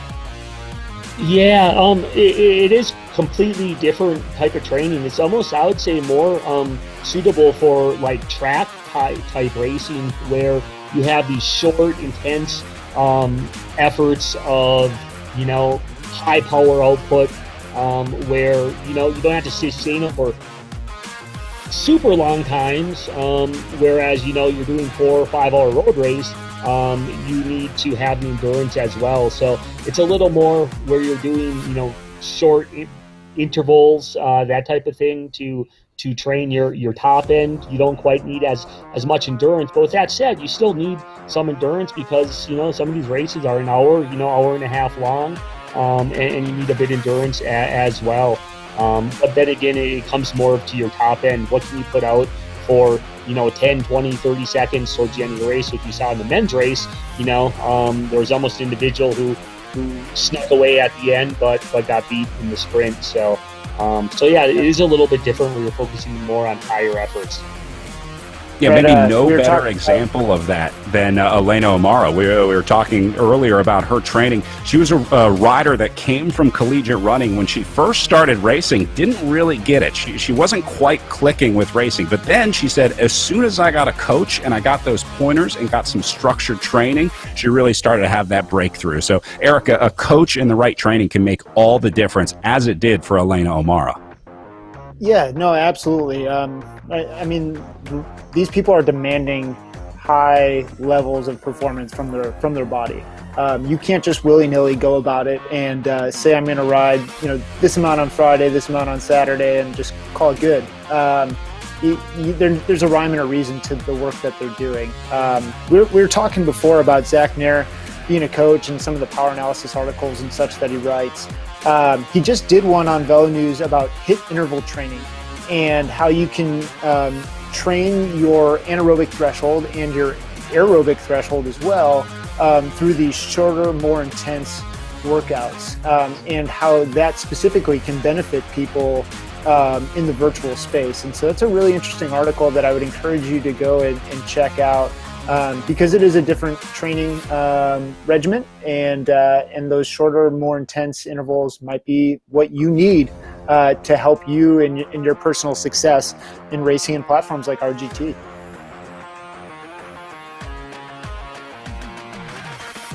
Well, already some riders getting dropped out of the back of this group. Go ahead, Garrett. And speaking to those efforts, there's a lot of different types of variety of training you can do. But I sort of always swear by the 30-second sort of maximal type efforts. And I think those would be very suitable for these types of racing, where you're doing, an interval session where you do, 8 reps of, 8, maybe, 4 to 8 type reps of 30 seconds max efforts, and, 4 minutes rest in between. And that's a pretty good training for this type of racing. So, and you can change it up quite a bit, but that would be sort of my go-to type of training. Yeah, you talked about training for those repetitive efforts. This Criterium course is a great example of that. The uphill from turn 1 to turn 2 before you go downhill. On the left-hand side of this graphic, you see the blue section, that's the downhill. But then the green and yellow section going uphill, it's just like interval training, right? Because you're doing a minute of hard effort to go up the hill, and then a minute of easy effort to go down the hill, and then it starts right back up again. So even Criterium racing can be a very specific set of training and very different from road racing. I can't tell you how many road racers we've seen good road racers that have trouble in the criteriums because they can't corner, they don't know how to draft, they can't ride in a group, or they're just not prepared for those interval efforts that it takes to do well in a criterium like this. Elena O'Mara definitely prepared, though, tonight. She came very close to the front here, as now you see Krista Doble-Hickok riding for the rally cycling team. Krista is wearing her USA National Team kit because she's going to be representing the United States at the Esports World Championships coming up this week. So some potential world champions represented in this field. Eric, it's got to feel good to see that caliber of riders racing in the Echelon Racing League. Yeah, absolutely, right? I mean, I think it not only elevates the Echelon Racing League, but it's clearly creating opportunity for these athletes to perform at a high level on a consistent basis, right? Like right now, if we didn't have things like the Echelon Racing League and the virtual tour of the Gila, it'd be really hard for these athletes to be able to put together a racing regimen that would replicate racing type efforts. And so we're really excited that athletes like Krista have chosen to participate with us and really use the league as an opportunity to build their regimen, and hopefully we'll be cheering for find success on Wednesday. You also see Jackie Godby on that list, a stage winner from our preseason stage racing, and Christy Tracy at the bottom of the list, another standout rider here in the ERL that'll be representing the United States, the Stars and Stripes at the Esports World Championships. Words I never thought I would say 2 years ago. I thought it was going to be a little longer, Eric, before we had an Esports World Championship, but I am glad it is here. I'm glad virtual racing has taken hold. Yeah, I mean, we've talked about it already on this broadcast, that it's created a completely new avenue for people to become more aware of this sport and compete in this sport, become more aware of the teams and the races across the country and the amazing communities like Silver City that we get to compete in. And so I think it's here to stay for the long run. It's going to absolutely keep evolving, and it's going to evolve fast. Right? I mean, it wasn't long ago that you or I had a flip phone, Brad, and now you and I are communicating via comms, via our smartphone while we're running this broadcast at the exact same time. And so the technology of virtual racing is going to evolve just as fast as that, and I'm really excited to see where that goes. One thing that I'm hoping that wind comes into the field some way. Somehow, right? So you see an arrow coming up on the screen, you know the wind's coming out of the left-hand side, and you got to make some real-time decisions on positioning, on power output, and how you're going to react to that on a course. That's something I'm hopeful for, because I'm a flatlander. I like big, consistent efforts, and wind is one of my friends. Yeah, as the software continues to develop, the program gets more and more advanced. I might have to trade in my Nokia brick for a real phone so we can run this app on this thing. This entire thing's running off a Motorola Razr. Our entire broadcast is just based on the Razr. You can't beat it, man. It's a classic. It's a classic. Don't tell me that. That's got me nervous. You got me nervous. Well, at least you can count on the Nations web store at wearenations.com. They have the official team gear up and running all season for our riders. So, again, if you're cheering on a rider or a favorite team, every single team in the Echelon Racing League has gear in the store. There's hats, T-shirts, hoodies, all kinds of good stuff. So if you're here cheering for a rider today, if you came to the live stream to cheer on one of your favorite riders, I can't think of a better way to support them and show them that you're behind them than a little bit of merch and celebrating their team everywhere you go. So check out wearenations.com for that gear.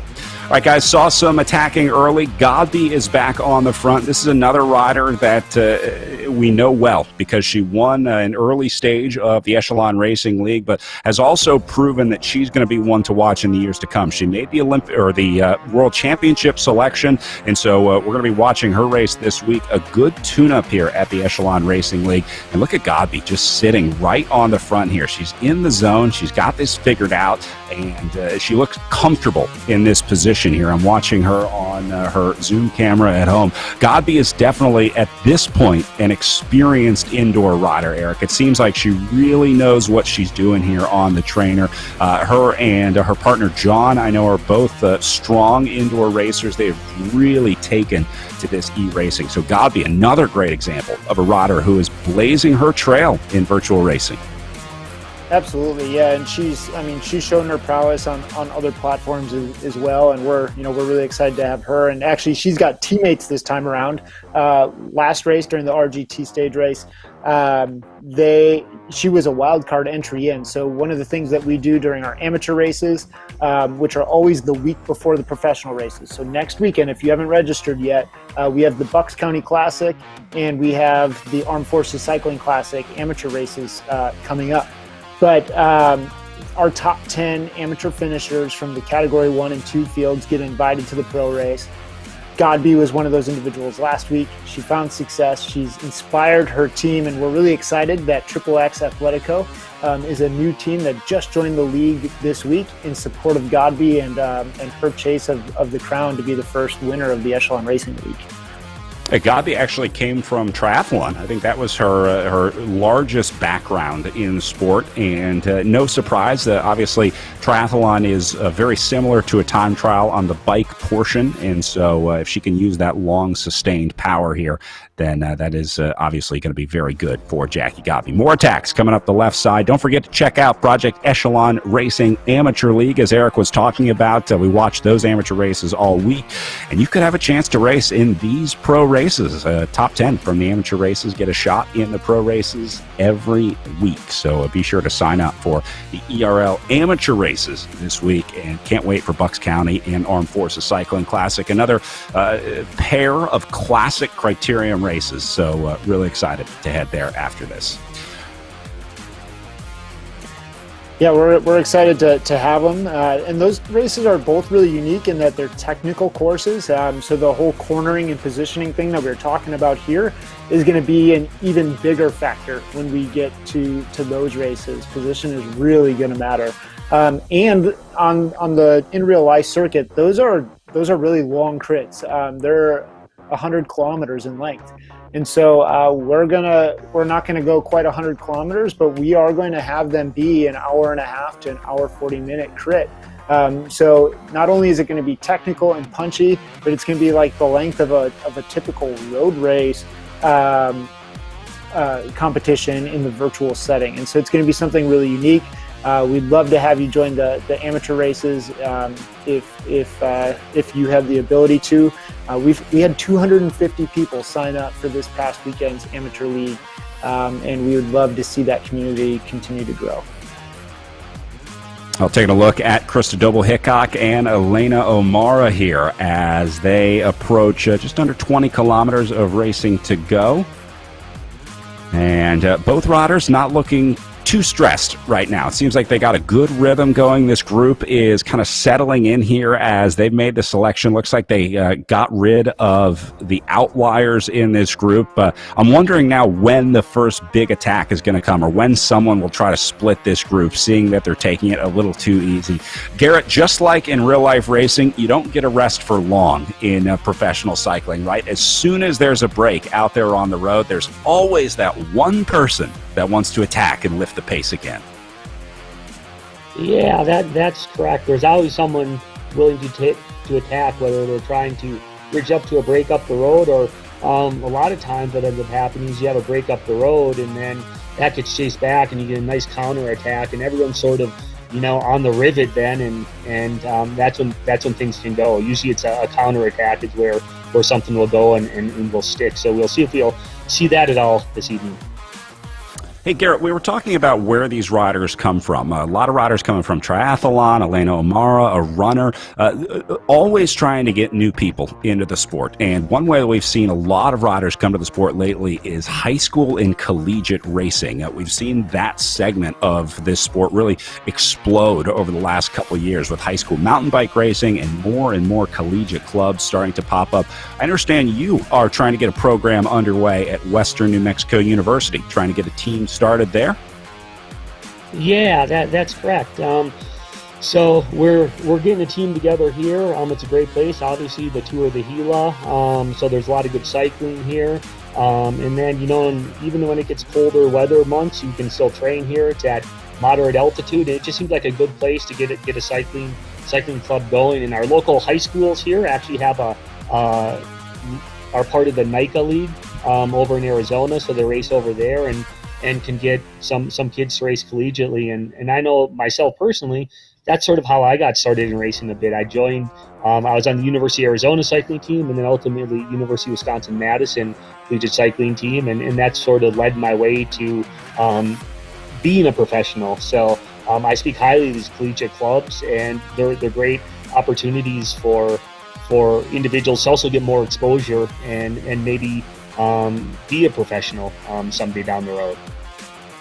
Yeah, get some resources, get to race with a team, and but obviously not having to put your entire life on hold. You can still go to school and race at a high level, Garrett. We've seen a lot of successful collegiate riders that have gone on to have a professional career. You no longer have to decide between going to school and being a professional. You can get the degree and then have a professional career after. Yeah, I think that's also really, really important. And what's neat about collegiate cycling is you have the group of people that are really competitive, and they might go to the, collegiate road nationals or mountain bike nationals, etc. But then you also have the group of kids that just want to ride bike, and so it's a unique mix of people that makes it really, really fun. Your competitive people, your kids that just want to have fun and ride bicycles. So. That makes it a unique experience. And then also, not only are you fun, you're getting your degree because, professional cycling doesn't necessarily pay a lot, and it's always good to have that degree so that when you're done cycling, you have something to fall back on. And additionally, the more go ahead. I think that's one of the best parts of collegiate racing and the NICA racing too, is just the vibe around the races. It's a cool atmosphere that just doesn't quite match with a regular road race or Criterium. Collegiate racing and the NICA high school racing really has its own sort of culture, and it is cool. Yeah, and especially because I think it's driven more by the individuals that are racing. Once you start getting the professional level, it is your job. It's more serious. You still have fun and whatnot, but part of the whole enjoyment of racing is just the process of improving, getting better, and you see that a lot at these high school level, whether they're the NICA leagues or else in the collegiate level, where kids are learning a lot and you can see them progress. And it's a great environment, and it's a little less sterile, let's say. Looking forward to seeing the latest addition to the collegiate community, the Rawhides, right? Isn't that the mascot at WNMU? It's the Mustangs. The Mustangs. The Rawhides is a good mascot, but the Mustangs. Yep. Is that the name of your? I don't know where I got. Oh, Rawhide is the name of the Mustang. That's got to be it. Yeah. And so you have the WNMU Mustangs. So the Mustangs. And then we have like the local high school, or we have the Colts, etc. So they're all tied in together. Are they all animal themed, horse named? Yeah, exactly. Yep. Let's go. All right, well, again, a selection being made here as Cristobal Hickok drives the pace up here at the front. You can see this is starting to string out. Look at the shape of the group. A little more single file. They're starting to bunch up now because the riders are responding to the effort that Cristobal Hickok put in. But you can see they are definitely starting to feel it now, and maybe even starting to get nervous. Eric, I think you see a lot of riders surge up to the front from the back because they overcompensate, just like oversteering. When you start to drift or slide in your car, you correct too far one way, and then you're in trouble going the other way. I think that happens a lot in virtual racing as well, where riders panic when they're at the back, and then they shoot to the front, only to realize that they put too much effort in. Yeah, one of the things that's really interesting about virtual racing is you see everything. You have full peripheral vision of everything that's happening on the course, and so sometimes it's you do overreact. You see something, you think you have to immediately jump on it, otherwise you're gonna miss it. For me, one of the things that I found that was helpful for me to change that was switching from third-person view, where you're behind yourself, like you actually see yourself riding and you can see everybody else, switching it from third person to first person. Being in first person gave me a narrower view of the field. It helped me understand exactly where I was in the group, and it helped me to keep my attention on my position and the people immediately around me rather than the group as a whole. So there's a little tip for everybody. Garrett, how much would this change the racing, being able to see everything that's going on? There's a lot of times in real-life road racing where you have no idea what's happening ahead of you or behind you unless you have race radio or a team director in your ear, or maybe the moto comes up and gives you some information. But how would that change racing, being able to see literally every other competitor on the course at all times? Yeah, I think it's kind of a good thing because you're able to gauge your effort a little better, whereas, before and now they add some of the race radio rules where you couldn't have race radio. So it just allows you to know what's going on and when to help you gauge your effort so that you can either go with an attack, sit back, you can actually know someone's up the road, make sure you got to see if you got to cover that or not. So I think it's good to be able to see everything that's going on and be fully aware. Eric, speaking of race radios, I know a lot of these teams are running Discord channels or other methods of communicating with each other. We're going to be able to hear from some of them later in the weekend here. Tomorrow and Sunday we'll be tapped into some of the team communication. But just like real life, these teams and directors are talking to each other. Yeah, so Discord, if you haven't used it, is a free app where you can create a text chat or you can create a live chat. And it's an opportunity to communicate tactics, communicate with your team, see how people are feeling, see how to gauge efforts. I can guarantee you that when our guys, when Project Echelon Racing in the men's race attacked one bang bang after the other, that was planned. That was a direct order given by John Hamlin, our virtual team director. And so it's just like in real life when we have race radios, somebody in the car is helping us call the shots. Obviously, people on the road need to be able to know when and how to make those decisions immediately. They can't always wait for somebody to give them those orders, but sometimes it really helps to just have somebody telling you, stay calm, wait, that's okay. You don't have to chase that. Don't burn a match. Or telling you right now is a crucial moment, do what you have to do to get there. Otherwise, your race is over.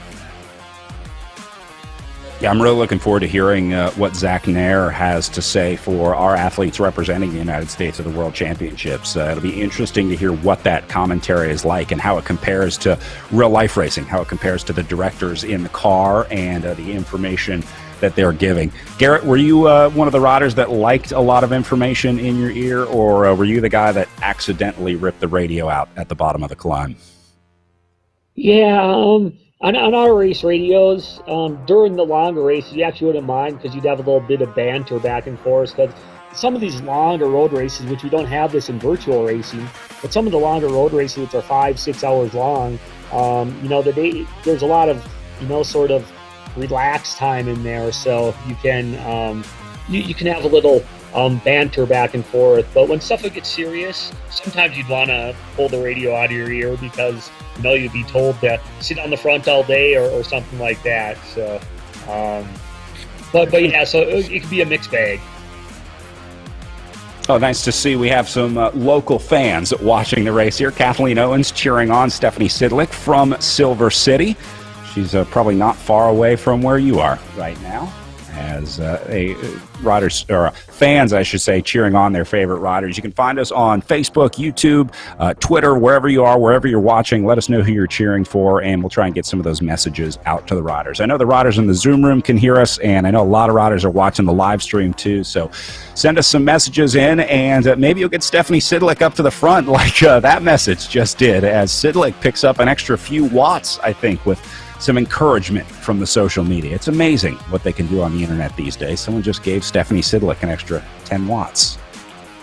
Brad, that was we are Echelon League is partnering with esports marketing firm called We Are Nations and Nations Leap, and they do some really wonderful moonshot thinking and help us think outside of the box of of traditional cycling. And one of the things that they would love to see in the future is riders being able to actually get just that, get a boost from people by cheering on them, right? Like once they get to 100, likes or taps on their name on the screen, they'd be able to get an extra 10 watts for 30 seconds or something along those lines. And so it'd really create an interactive experience for viewers. Maybe that's one of the innovations we'll have in the next 5 years. Certainly going to be a lot of change coming to racing and virtual racing over the next few years. If the next couple of years are anything like the change we've seen this year in 2020, by 2022, who knows what this thing is going to look like. Well, Chris Doble-Hickok and Elena Omar are starting to show some fatigue on the trainers as they come to just over 17 kilometers of racing to go. The selection has been made, guys. This is down to a group of, I'll call it 15 riders, because I think there's still some riders hanging out at the back. The separation was made pretty quickly, relatively speaking. So if you're not in this group, you can see a good look behind them right here. No chance of coming back onto this group. Garrett, virtual racing, just like in real life, once you get dropped, it's pretty hard to catch back on. A lot of times the director just says, pull the plug, take a rest, we'll get back to it tomorrow. But they have, these are traditional stage racing rules, so the riders have to finish within the time cut each day if they want to continue racing. So no chance to take a day off once you've entered the stage races here. You have to complete each day in order to continue. Did you ever spend time in the autobus? I imagine you spent a lot of time working for the team. You were probably in that group a few times yourself. Yeah, there's always a few times, especially some of the really big mountain stages where you just, especially some of the bigger races, right? You'd latch onto a group that had, I don't know, Tom Boonen in or something like that, because you knew they most likely would not get time cut, and so you just sort of hang on to that group, and a lot of times it would just ride to the finish. But surprisingly, sometimes even that the gruppetto, as you call it, would be surprisingly kind of swift up some of the hills. So, but yeah, I spent quite a bit of time hanging out in that group, unfortunately. Well, it just means you did your work early on. There's no shame in being in that group. I'm sure you were there by choice and not by circumstance. All right, back up at the front, Stephanie Sidlick continuing to surge. I think there is some real scientific evidence, Eric, to the impact of getting a shout out on the stream. It's got to give you some additional watts. Yeah, I mean, one of the things that in real life racing, like we just won't be able to match it virtually. I don't think right now, right? Maybe in the future we can, but the rolling through a crowd and just hearing cowbells and people hitting the banners and kids screaming at the top of their lungs, people with blowhorns and what have you in communities, like there is literally nothing like that feeling. It is an extra 15 to 20 watts, just in an adrenaline rush and just being inspired by these people that come to see you and cheer you on. And you just have to imagine that every single person on the side of the road is there to see you. You have to find a way to give that rally a little bit extra firepower in your own legs. And so, yeah, you hear your name on a broadcast, you see somebody giving you a shout out. That's definitely inspiring, and it's a reason to make yourself visible and keep pushing hard. It's like Russell, the latest rider, to get a shout out here, as that's going to put Chris Doble-Hickok out of the saddle. I noticed Krista spends a lot of time up and down on the bike. Each rider definitely has a different style. Someone like Christy Tracy rides on a time trial bike. We saw Yvonne Timwell also on her TT bike. They stay down in that TT position, but some riders are up and down. They're moving around a lot. I think Chris Doble-Hickok is one of those riders that likes to be mobile on the bike. Eric, is there an advantage or disadvantage? Is there a prevailing school of thought on how to ride the trainer for virtual racing? Yeah, I mean, honestly, I don't think it has anything to do with virtual racing as much as it has to do with your physiology and the way your body is made to ride. There was a pretty extensive study done on Sepp Kuss, who, if you watched the Tour de France or you watched the Vuelta a España this year, you know who Sepp Kuss is now. If you didn't know who he was before, the guy's an absolute animal. And probably one of the best climbers in the world. But his physiology test showed that it is better for him to climb in the saddle, out of the saddle, and just switching it up. Alberto Contador back in the day was a rider that was very much like that. And then there's some riders that they just need to sit and they need to push and they need to maintain that consistency and cadence and that consistency and power. And their bodies perform better when they do that. So I think it has to do just as much, if not more, about physiology and comfortability on the bike as it does with whether or not that's best for racing on a platform. Yeah, sure. I did the same test. They told me my best role is watching other people ride bikes. That was my most effective way to be on the bike or on the trainer. I don't know. I thought that was a weird answer, but I went with it, and here I am. Hey, but it's Brett, it's brought you some great places. You got to meet some amazing people, and it just, like you've said before, bike racing is so special, just between host housing and travel and race promoters and different communities every day. I wouldn't trade it for the world. Yeah, me neither. It's been really fun adapting a new style of racing and kind of seeing how it plays out. I want to give a shout out to Nathan Guerra, who I see watching on our stream. Nathan is the OG virtual racing streamer. I think this guy wrote the book on how to stream virtual races. I've watched hundreds of hours of Nathan's broadcast, so good to have him watching here in the Echelon Racing League. Now, hey, McCrosty up at the front. Go ahead, Eric. I was just going to say, hey, Nathan, he happens to be my neighbor as well. So, thanks for joining us, buddy. Well, I saw a shout out on YouTube from Janet Retrova cheering on Mallory McCrosty, and then just like that, McCrosty gets to the front. So I think we are gathering some serious scientific data here that may prove that YouTube and Facebook comments can translate directly into watts. Maybe we can work that into the new software. We can send some power-ups to riders, although that gets a little confusing. I kind of like the real-life element of racing here on RGT. It takes away from their mission of realism, authenticity, and accessibility. They want it to be as real as possible, and so they've chosen to not do the power-ups and to instead incorporate things like positioning, different drafting algorithms, and braking in the corners. And so it's just a difference between platforms. I don't think that they will incorporate things like power-ups. It's just not a part of their mission and vision. And that's okay. There's no reason that they need to. Our platforms shouldn't be parallel to one another. They should offer different things and continue to innovate down their own paths. And so I'm really glad to see that RGT is, they're taking their own vision and making it come to life. And it's created some really awesome opportunities and authentic racing opportunities, and we're really excited to be a part of that.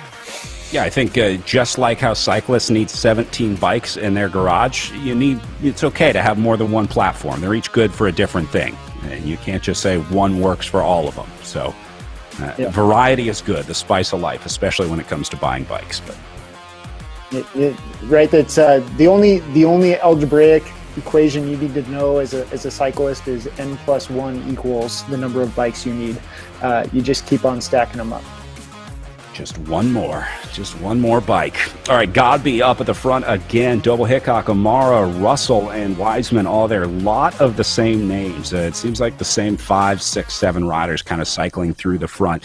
Is there an element, Eric, of seeing riders that they maybe think picking off weak riders, I should say? I know it happens in real life, but if you see a rider suffering in the group, is there an element of let's hit it harder and get rid of these riders while we can?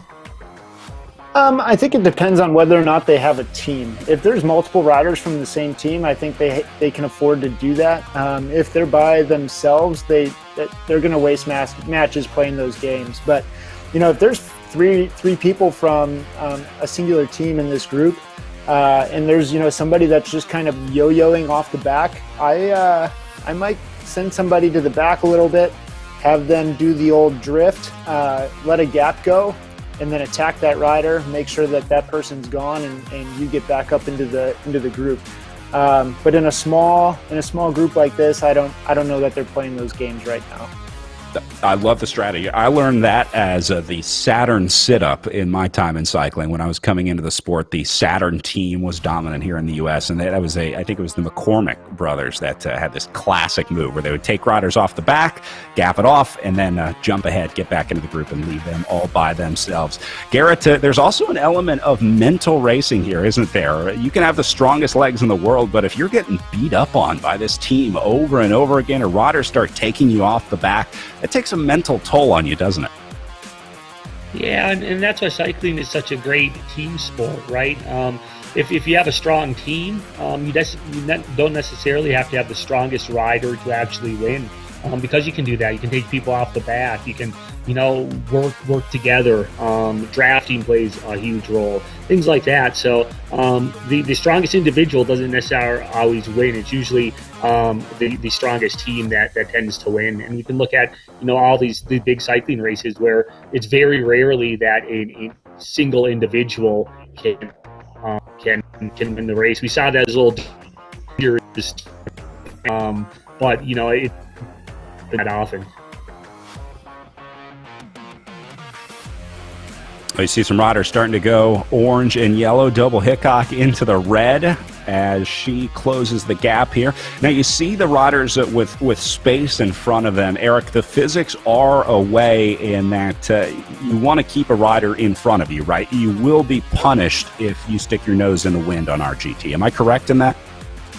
Oh, absolutely, yeah. The draft is quite realistic. Up in the upper left-hand corner, you can not only see the watts that you're putting out, but you can also see whether or not you're in the draft, how much of the gap you need to close in order to stay there.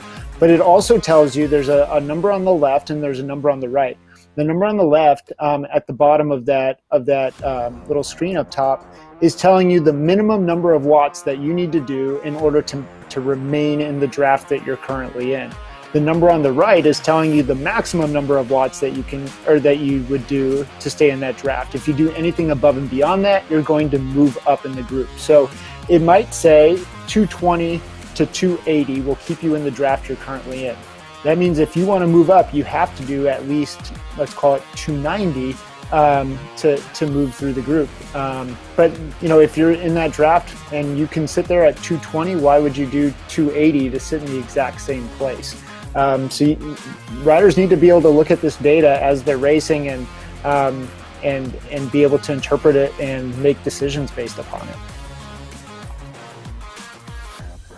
All right, down to 9.7K to go, just under 10K as they roll back through the backside of the crit course halfway through. Taking a look at the EVOC Bike Squad racing here. The team of Mallory McCrosty, who also brings Yvonne Timewell with her, with Britt Mason, Michelle Henry, Tina Grobler, who also had a really strong early season race, and Monique Keller on that squad. Then Canyon Esports, another one of the big dominant squads in virtual racing here with Claudia Baring. We also see Daniela Garcia and Johnson and Wilkinson on that squad.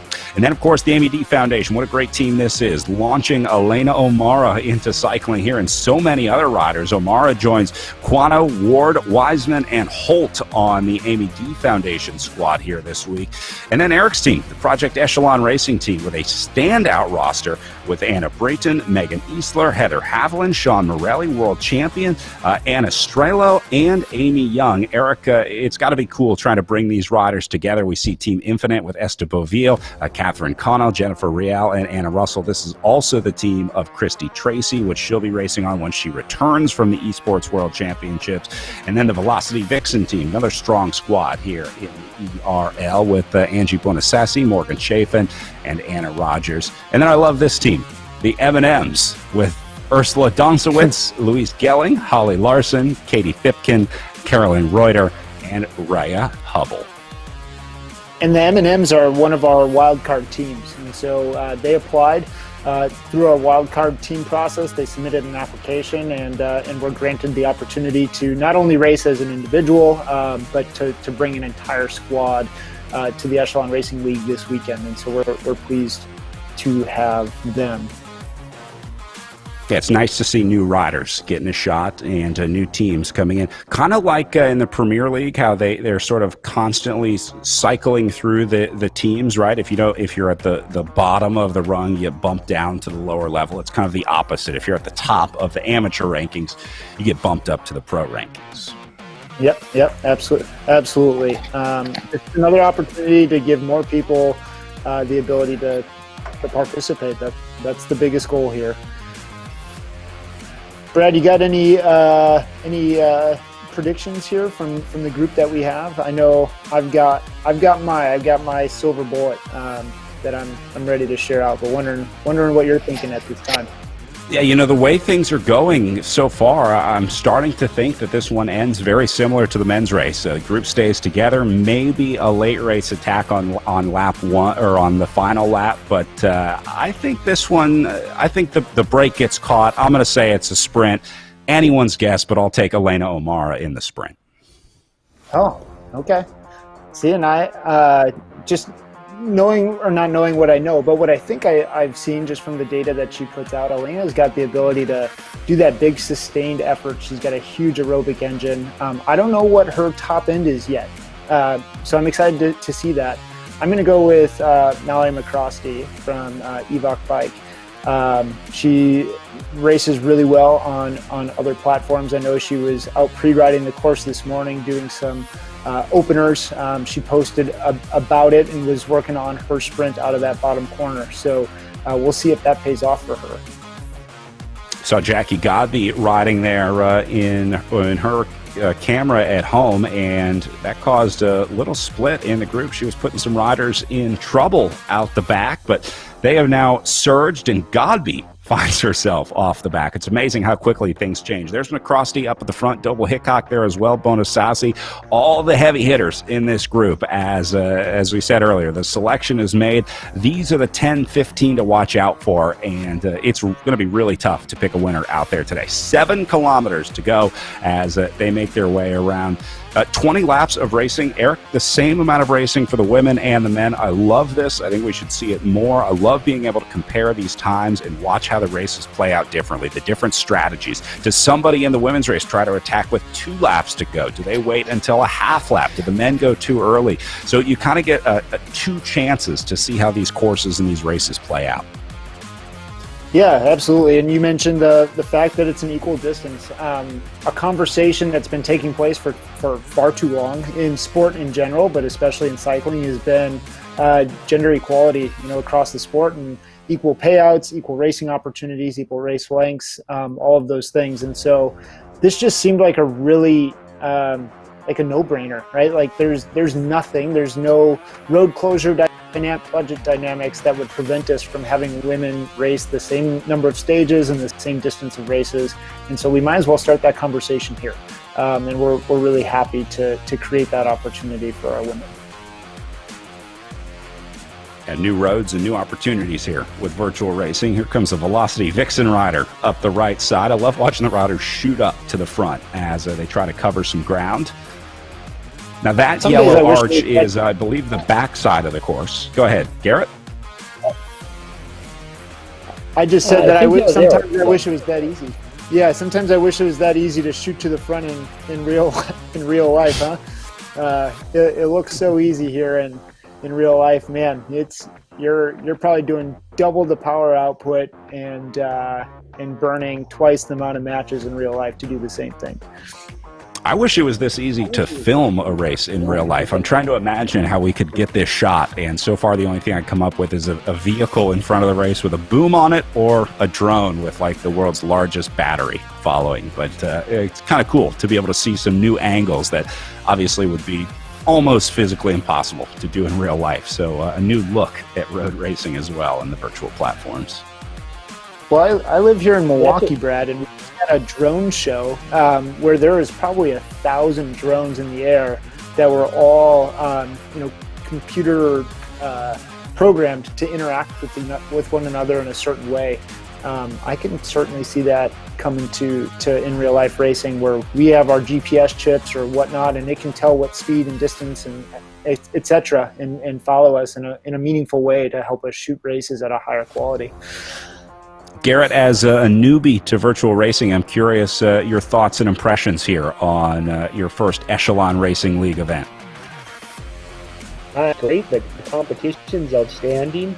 I like the international flavor of the event. You look at all over the world, which is really.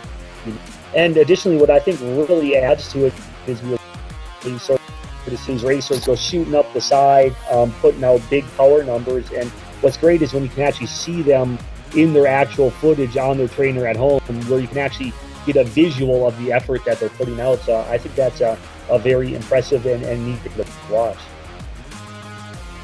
Yeah, I think it's so key to be able to see the riders when they put in that effort. It's one of the coolest parts about racing on the virtual platform here, being able to sort of gauge their effort on the screen, and then when you cut to the camera, you can see the riders suffering. It's very similar to real life, where we try to guess how they're feeling on the bike. You try to look at the riders' body language and say they look fatigued, the shoulders are sagging, they're moving side to side in the saddle. It's pretty hard to hide it when you got a camera a foot and a half from your face, streaming live around the world. So nowhere to hide in the virtual Zoom rooms here today, as much as they would like to. Garrett, is there an element of a poker face in real life racing? I mean, do you try and hide how much you're hurting when you're out there on the road? Yeah, definitely, all the time. And I was just wondering, I assume some of these racers are doing that as well when they see themselves on the camera. You try to look a little bit better. I'm not hurting, things like that. So yeah, a lot of the times, a lot of the times the races where you did really well or you won, most of the times you weren't feeling that well, and you just sort of played it off that you were actually feeling pretty decent. So I think these riders are doing the same. Yeah, I've been watching Jackie Godby here, who has not moved from this position for like 10 minutes, and I don't think her facial expression has changed either. She is in the zone and it's looking really, really good tonight. I think Godby is feeling fresh, and obviously with the lead up to the World Championships, you would hope that she's on pretty good form here in less than a week before the race. So good to see Jackie Godby looking strong and confident, or at least playing strong and confident, although I think it's authentic because she is a truly incredible rider. And we were talking about our picks earlier, and I think she did 3.5 kilometers.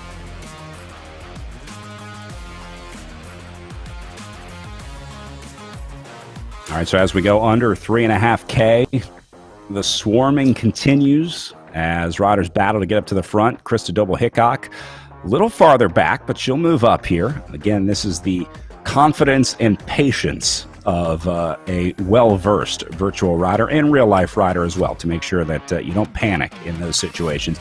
You see that when Doble-Hickok made it to the front, she didn't do it with a red or orange effort. It was a very easy yellow and green effort because she's figured out how to move up through that group, and that's, again, part of the art of virtual racing, is knowing when and how to use that power. So I think Krista Doble-Hickok is one that, even though she's fairly new to virtual racing, I think only started in like March or April of this year, has definitely taken to it quite well. All right, 3 kilometers to go now as the group makes their way towards the final lap of racing here. Eric, at some point, somebody has to try and attack here. You've got to think that someone will go all in with the attack, but the question is who, because it's a huge gamble to try to go. This is where the team comes into play. This is where teamwork can happen in virtual racing. If you're a team director in this situation, you got 2 riders in this group, how do you play it, Eric? Yeah, it really comes down to what your team goals are too, right? Is it to gamble and go for the stage, or is it be thinking about the overall? If they're thinking about the overall, the only thing they're thinking is finish same time today, go for the win if you can, but definitely don't get gapped and don't lose time. If it's to go for stage wins, then they're going to play it completely differently. They might go for a 1-2 punch. They might go for sending a rider at the exact same time that the other rider is going to go, and they can use that as a launching pad for their own attack. But certainly people that have teammates in here are definitely in a better position than those that do not. So I'm assuming, I'm guessing that riders that think they're going to go for the overall, like Elena O'Mara, I'm thinking she's probably going to sit in, go for trying to not lose any time on the main group, whereas others that are looking for opportunities are going to give it a rip. And look at this split caused by Real, who launched off the front and split the group in two. This is her putting in the effort at home as she launched the initial attack here inside of 2 kilometers, but was swarmed by the group. So the attacks are coming. Now they're starting to move away from the rest of the riders, and then you see her dial it back a little bit as Godby makes her way back in. They're all back together here. Again, you can see the distances to the right of their names, how far back they are. Look at Krista Doble-Hickok at 80 meters back. Doble-Hickok is in trouble now as she's getting dropped out of this group. So not sure if she was caught off guard by that effort or just wasn't able to get into the draft, maybe fell victim to the hyper-realistic effects of racing here on the RGT platform. But Doble-Hickok is in trouble, and she is now off the back. A tough ride for Krista Doble-Hickok today. Yeah, Brad, and I mean, if you're in a top-notch crit and you're in the last 3-4 laps and you get gapped a little bit out the back, chances are you're probably not coming back. Your race is over. And so we saw the exact same thing here. You cannot, especially in a criterium, you cannot have a lapse in concentration or you will pay for it. And so I guarantee you she's back there gritting her teeth and grinding as hard as she can to come back to this group. But it looks like it's probably not gonna happen for her, and we're looking at a 7-up sprint for the win. Yeah, so here goes O'Mara off the front. Now, O'Mara is wearing the series leaders jersey. She's not wearing her Amy D Foundation team jersey because the leaders of the series get a special jersey. So that's the sort of pinkish red jersey that she's wearing there with the black helmet as O'Mara was up at the front starting to drift back. So, guys, we can go ahead and say this is 7 riders in this group with Russell, Wiseman, Godby, O'Mara, Real, McCrosty, and Bonasasi. Your 7 riders remaining in this front group, and now it is a mad dash to the line at 750 meters to go. This is going to be an exciting one. Look at Real going into the I'm really excited to see the front here. Yeah, definitely a selection has taken place, and looking forward to the last 500 meters here. Look at this surge up the middle. Amy D Foundation putting 2 riders up on the front. Remember, that is the team of Elena O'Mara, who comes through right there in the red and pink jersey with black shorts. As, boy, they are putting in big efforts here at 300. Godby takes a pole on the front, but here comes Real. This might be a perfectly timed surge, but here comes Amy D Foundation. Just when you think the timing is perfect, the road seems to get longer and the hills seem to get steeper. Here comes Godby again surging in the red as we take a look on the line.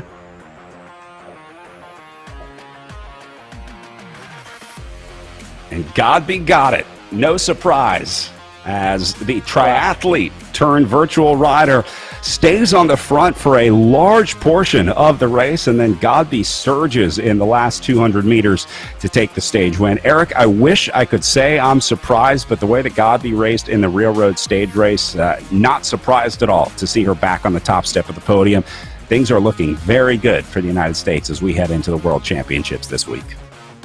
Oh, absolutely. I mean, we have a number of extremely strong women that'll be racing on Wednesday, and a number of them are just sharpening the knife here this weekend. And really good to see that that Godby was able to put that effort in. And I think I got to do some quick math. I don't know exactly where Elena finished, but I think that would put Godby either tied or just narrowly in the lead for the series overall at this point. So we'll have a changing in hands of that series leader jersey as well tomorrow, I think. Yeah, it's going to be a close one in the overall as Godby takes the win tonight with McCrosty in second and Elena O'Mara pulling out a 3rd place finish after an impressive day of riding. Very tough riding for sure. Especially with the dynamic of racing in the Criterium here. You really never know what you're going to get in a crit like this, but these riders figured it out pretty well. Pretty impressive feat of racing for both our men and our women. All right, so our riders getting ready for our post-race press conference. We're going to give them a little bit of time to cool down, get their headphones all set up, and then we'll try and grab a word with our top 3 finishers. Again, as Madeline Godby takes the win with Mallory McCrosty in second, and Elena O'Mara taking 3rd place on the day today. All right, we're going to take a short break. When we come back, we're talking to your winners at the Echelon Racing League.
world is changing. I'm looking to do things better. To improve. Just because it's always been that way doesn't mean it's right. I embrace change. I seek adventure and discovery. I explore and explore. To know the unknown. Even in the toughest moments, we ride together. Even in the moments when we're at our limits. We support each other. It's time to move up a level. And push that little bit harder. Changes we make now will make the future better for all. The efforts we put in today will pay dividends tomorrow. We all have the power to up the game. To build something better. It's not time to play. It's time to get real. It's time to be a game changer.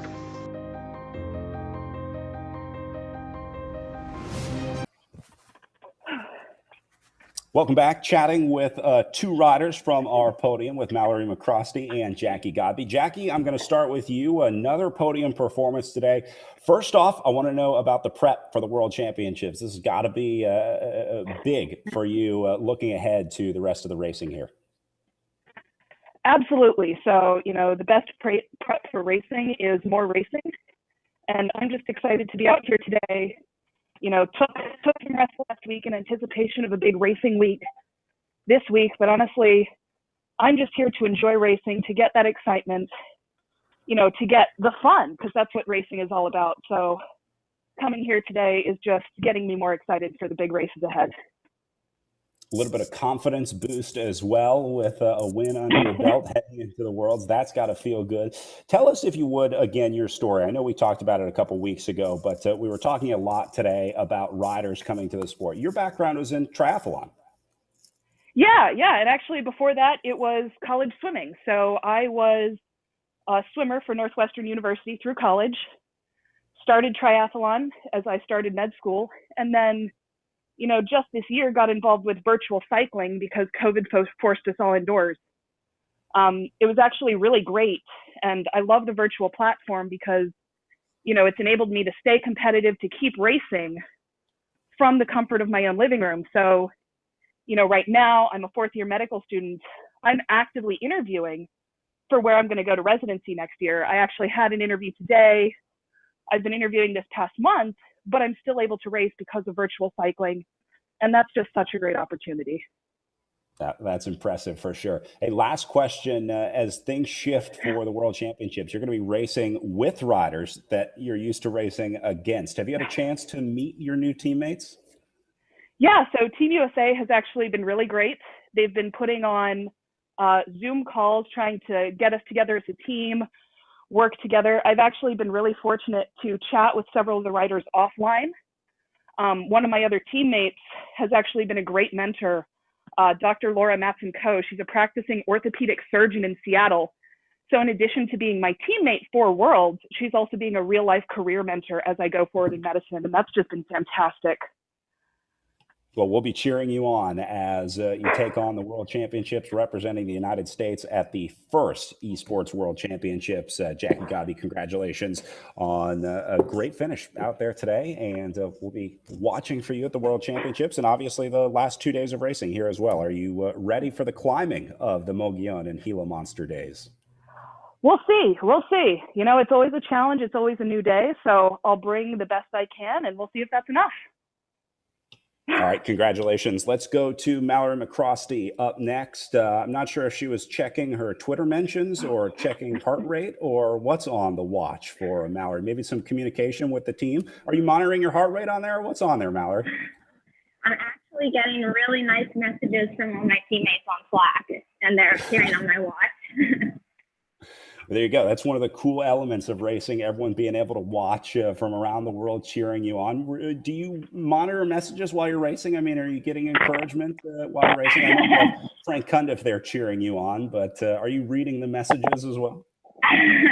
No, I'm not. I am unfortunately not that good at multitasking. I saw him after the race, but yeah, no, in the middle of the race, I tend to be pretty focused and not able to do anything else. Even when Frank tries to give me advice, I usually spark nasty things at him.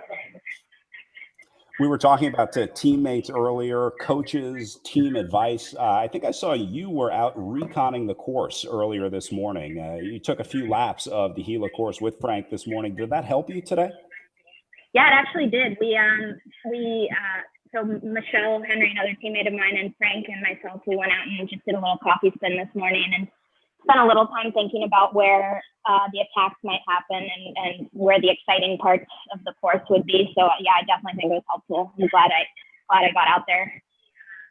Have you pre-ridden the next two courses? Did you pre-ride the Mogollon and Gila Monster courses for Saturday and Sunday? I feel like I shouldn't tell you the answer to that. No, I actually have not had time, unfortunately. This is the only one I was able to do. I've watched some videos of other people doing it, but I haven't ridden it either of the other two myself. What is your riding style in real life? Are you a climber? Are you a crit racer? Are you a sprinter? How would you describe yourself on the bike? I am trying to figure it outer. I'm a Cat 5. I've actually only done 3 races in real life. So I'm still trying to figure everything out and figure out what kind of rider I am, all that fun stuff. Let's go with virtual rider because that seems to be working out pretty well for you, Mallory. Congratulations on another great performance today. We'll be looking for you on Saturday and Sunday as we continue here at the Tour of the Gila. Congrats. Thank you so much, and thank you guys for great coverage. All right, let's see if we can get Elena O'Mara in here. I'm going to switch my audio over here. Elena, I know you're probably a tough connection. It looks like maybe in the garage. Can you hear us, though? Yeah, I can hear you guys. All right, you sound great. So, Elena, another victory or podium, I should say, here for you. You are very quickly adopting virtual racing as your sport. Tell us your background. You came from running, is that right? Yeah, I ran at Michigan State in college for a couple years, and then kind of transitioned a little bit to the bike my senior year of college. And then since then, I moved to DC and California, and you can't not bike in California. You talked about the addition of a coach as you got into cycling and then linking up with the Amy D Foundation team. I imagine that has been a huge part of your development. Are you getting feedback before and after these races, improving with your coach and directors and teammates? Yeah, my coach has been really helpful and responsive. So it's great to have someone I can chat with before, like the night before a race. And then just having teammates to talk with and work out all the logistical issues. And in Sue Lynn's, my teammate's garage right now. So it's great support to have someone next to you riding. Relatively new to racing, what have you heard about these next 2 days, these next 2 courses? I imagine you've heard some of the rumors and lore associated with the Mogollon and then the Gila Monster climb. Yeah, fortunately, my coach has actually climbed Gila Monsters, so he's made me jealous of being able to do it actually in real life. But I mean, just looking at the road profile, it's definitely going to be difficult and challenging. And I think that just kind of like looking forward to that and staying focused during the longer one on the last day is going to be critical. Hey, talking about trying to stay focused, any advice from your coach on recovering in between days with let's see, a 1:30-ish start time for you guys tomorrow? Not a lot of time to recover. Is there anything specific you do tonight? Keep my feet up and eat a good dinner. Other than that, probably studying a little bit too. So just being low-key. Get some food, get some rest. Elena, what are you studying in school? Medicine. So I'm in med school right now. Sounds like fun. Sounds like you have a lot to read, so we'll let you get back to it, let you get some rest, get some food, and get to studying. That's Elena O'Mara, 3rd place out there today for the Amy D Foundation. Congrats, Elena.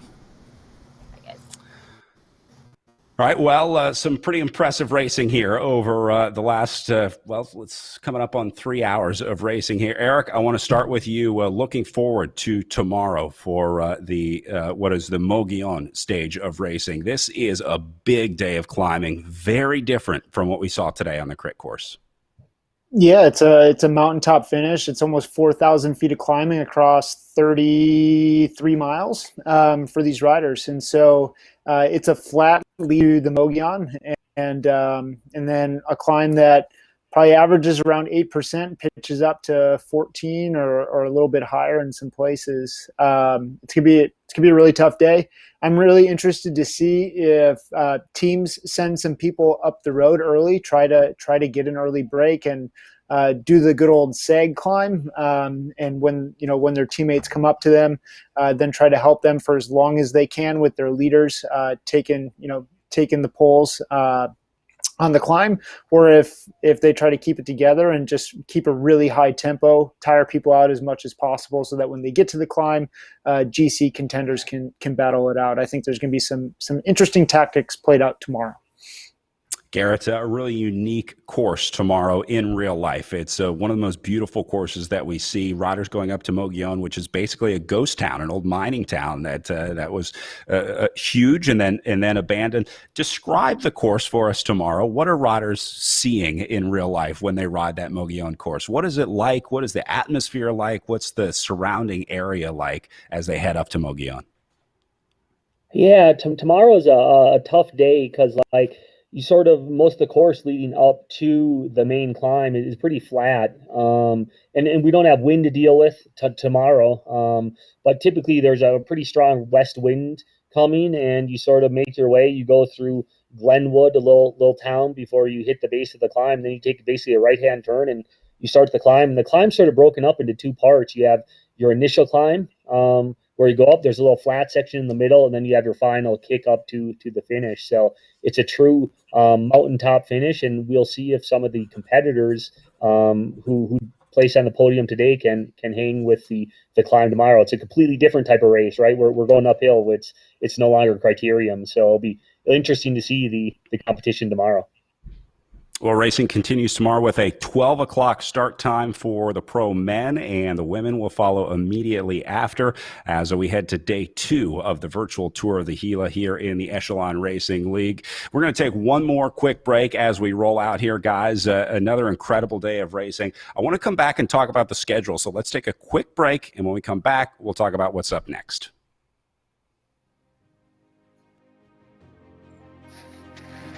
The world is changing. I'm looking to do things better. To improve. Just because it's always been that way doesn't mean it's right. Find race change. I seek adventure and discovery. I explore and explore. To know the unknown. Even in the toughest moments, we ride together. Even in the moments when we're at our limits. We support each other. It's time to move up a level. And push that little bit harder. Changes we make now will make the future better for all. The efforts we put in today will pay dividends tomorrow. We all have the power to up the game. To build something better. It's not time to play. It's time to get real. It's time to be a game changer.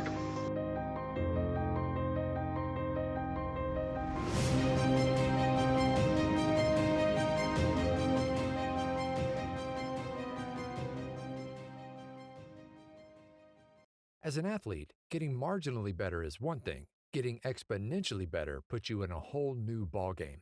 Biomoto uses a proprietary digital process to capture movement at 200 frames per second and 70 sensors per foot to measure ground-based forces, resulting in advanced motion analysis that's up to 10 times more accurate than orthotics. It's the data generated by this process that allows Biomoto to construct custom insoles that make athletes faster, stronger, and more stable, and result in an unprecedented 95% success rate. All right, so Eric, I want to remind our riders and viewers that the racing continues this season. This was the first day of racing this weekend, but also the first weekend, of a full series of racing in the Echelon Racing League. Yeah, yep. So we come back tomorrow at 12 p.m. Eastern time with the Mogollon Road Race, and then come back on Sunday for the final stage at 11 a.m. Eastern for the Gila Monster. And so we are in our second weekend of racing across the league with the Tour of the Gila, and then we have some criteriums coming up with Bucks County Classic, Armed Forces Classic, Gateway Cup, and then we get back to some stage racing before we close out with 4 days of racing at the Tour of America's Dairyland. Going to be a lot of fun tomorrow and Sunday as we continue the virtual tour of the Gila. That's going to do it for us tonight. For Eric Hill and Garrett Peltonen, my name is Brad Soner saying thanks for watching. We hope to see you back here at noon tomorrow for Stage 2, the Mogollon Road Race at the virtual tour of the Gila. We'll see you then.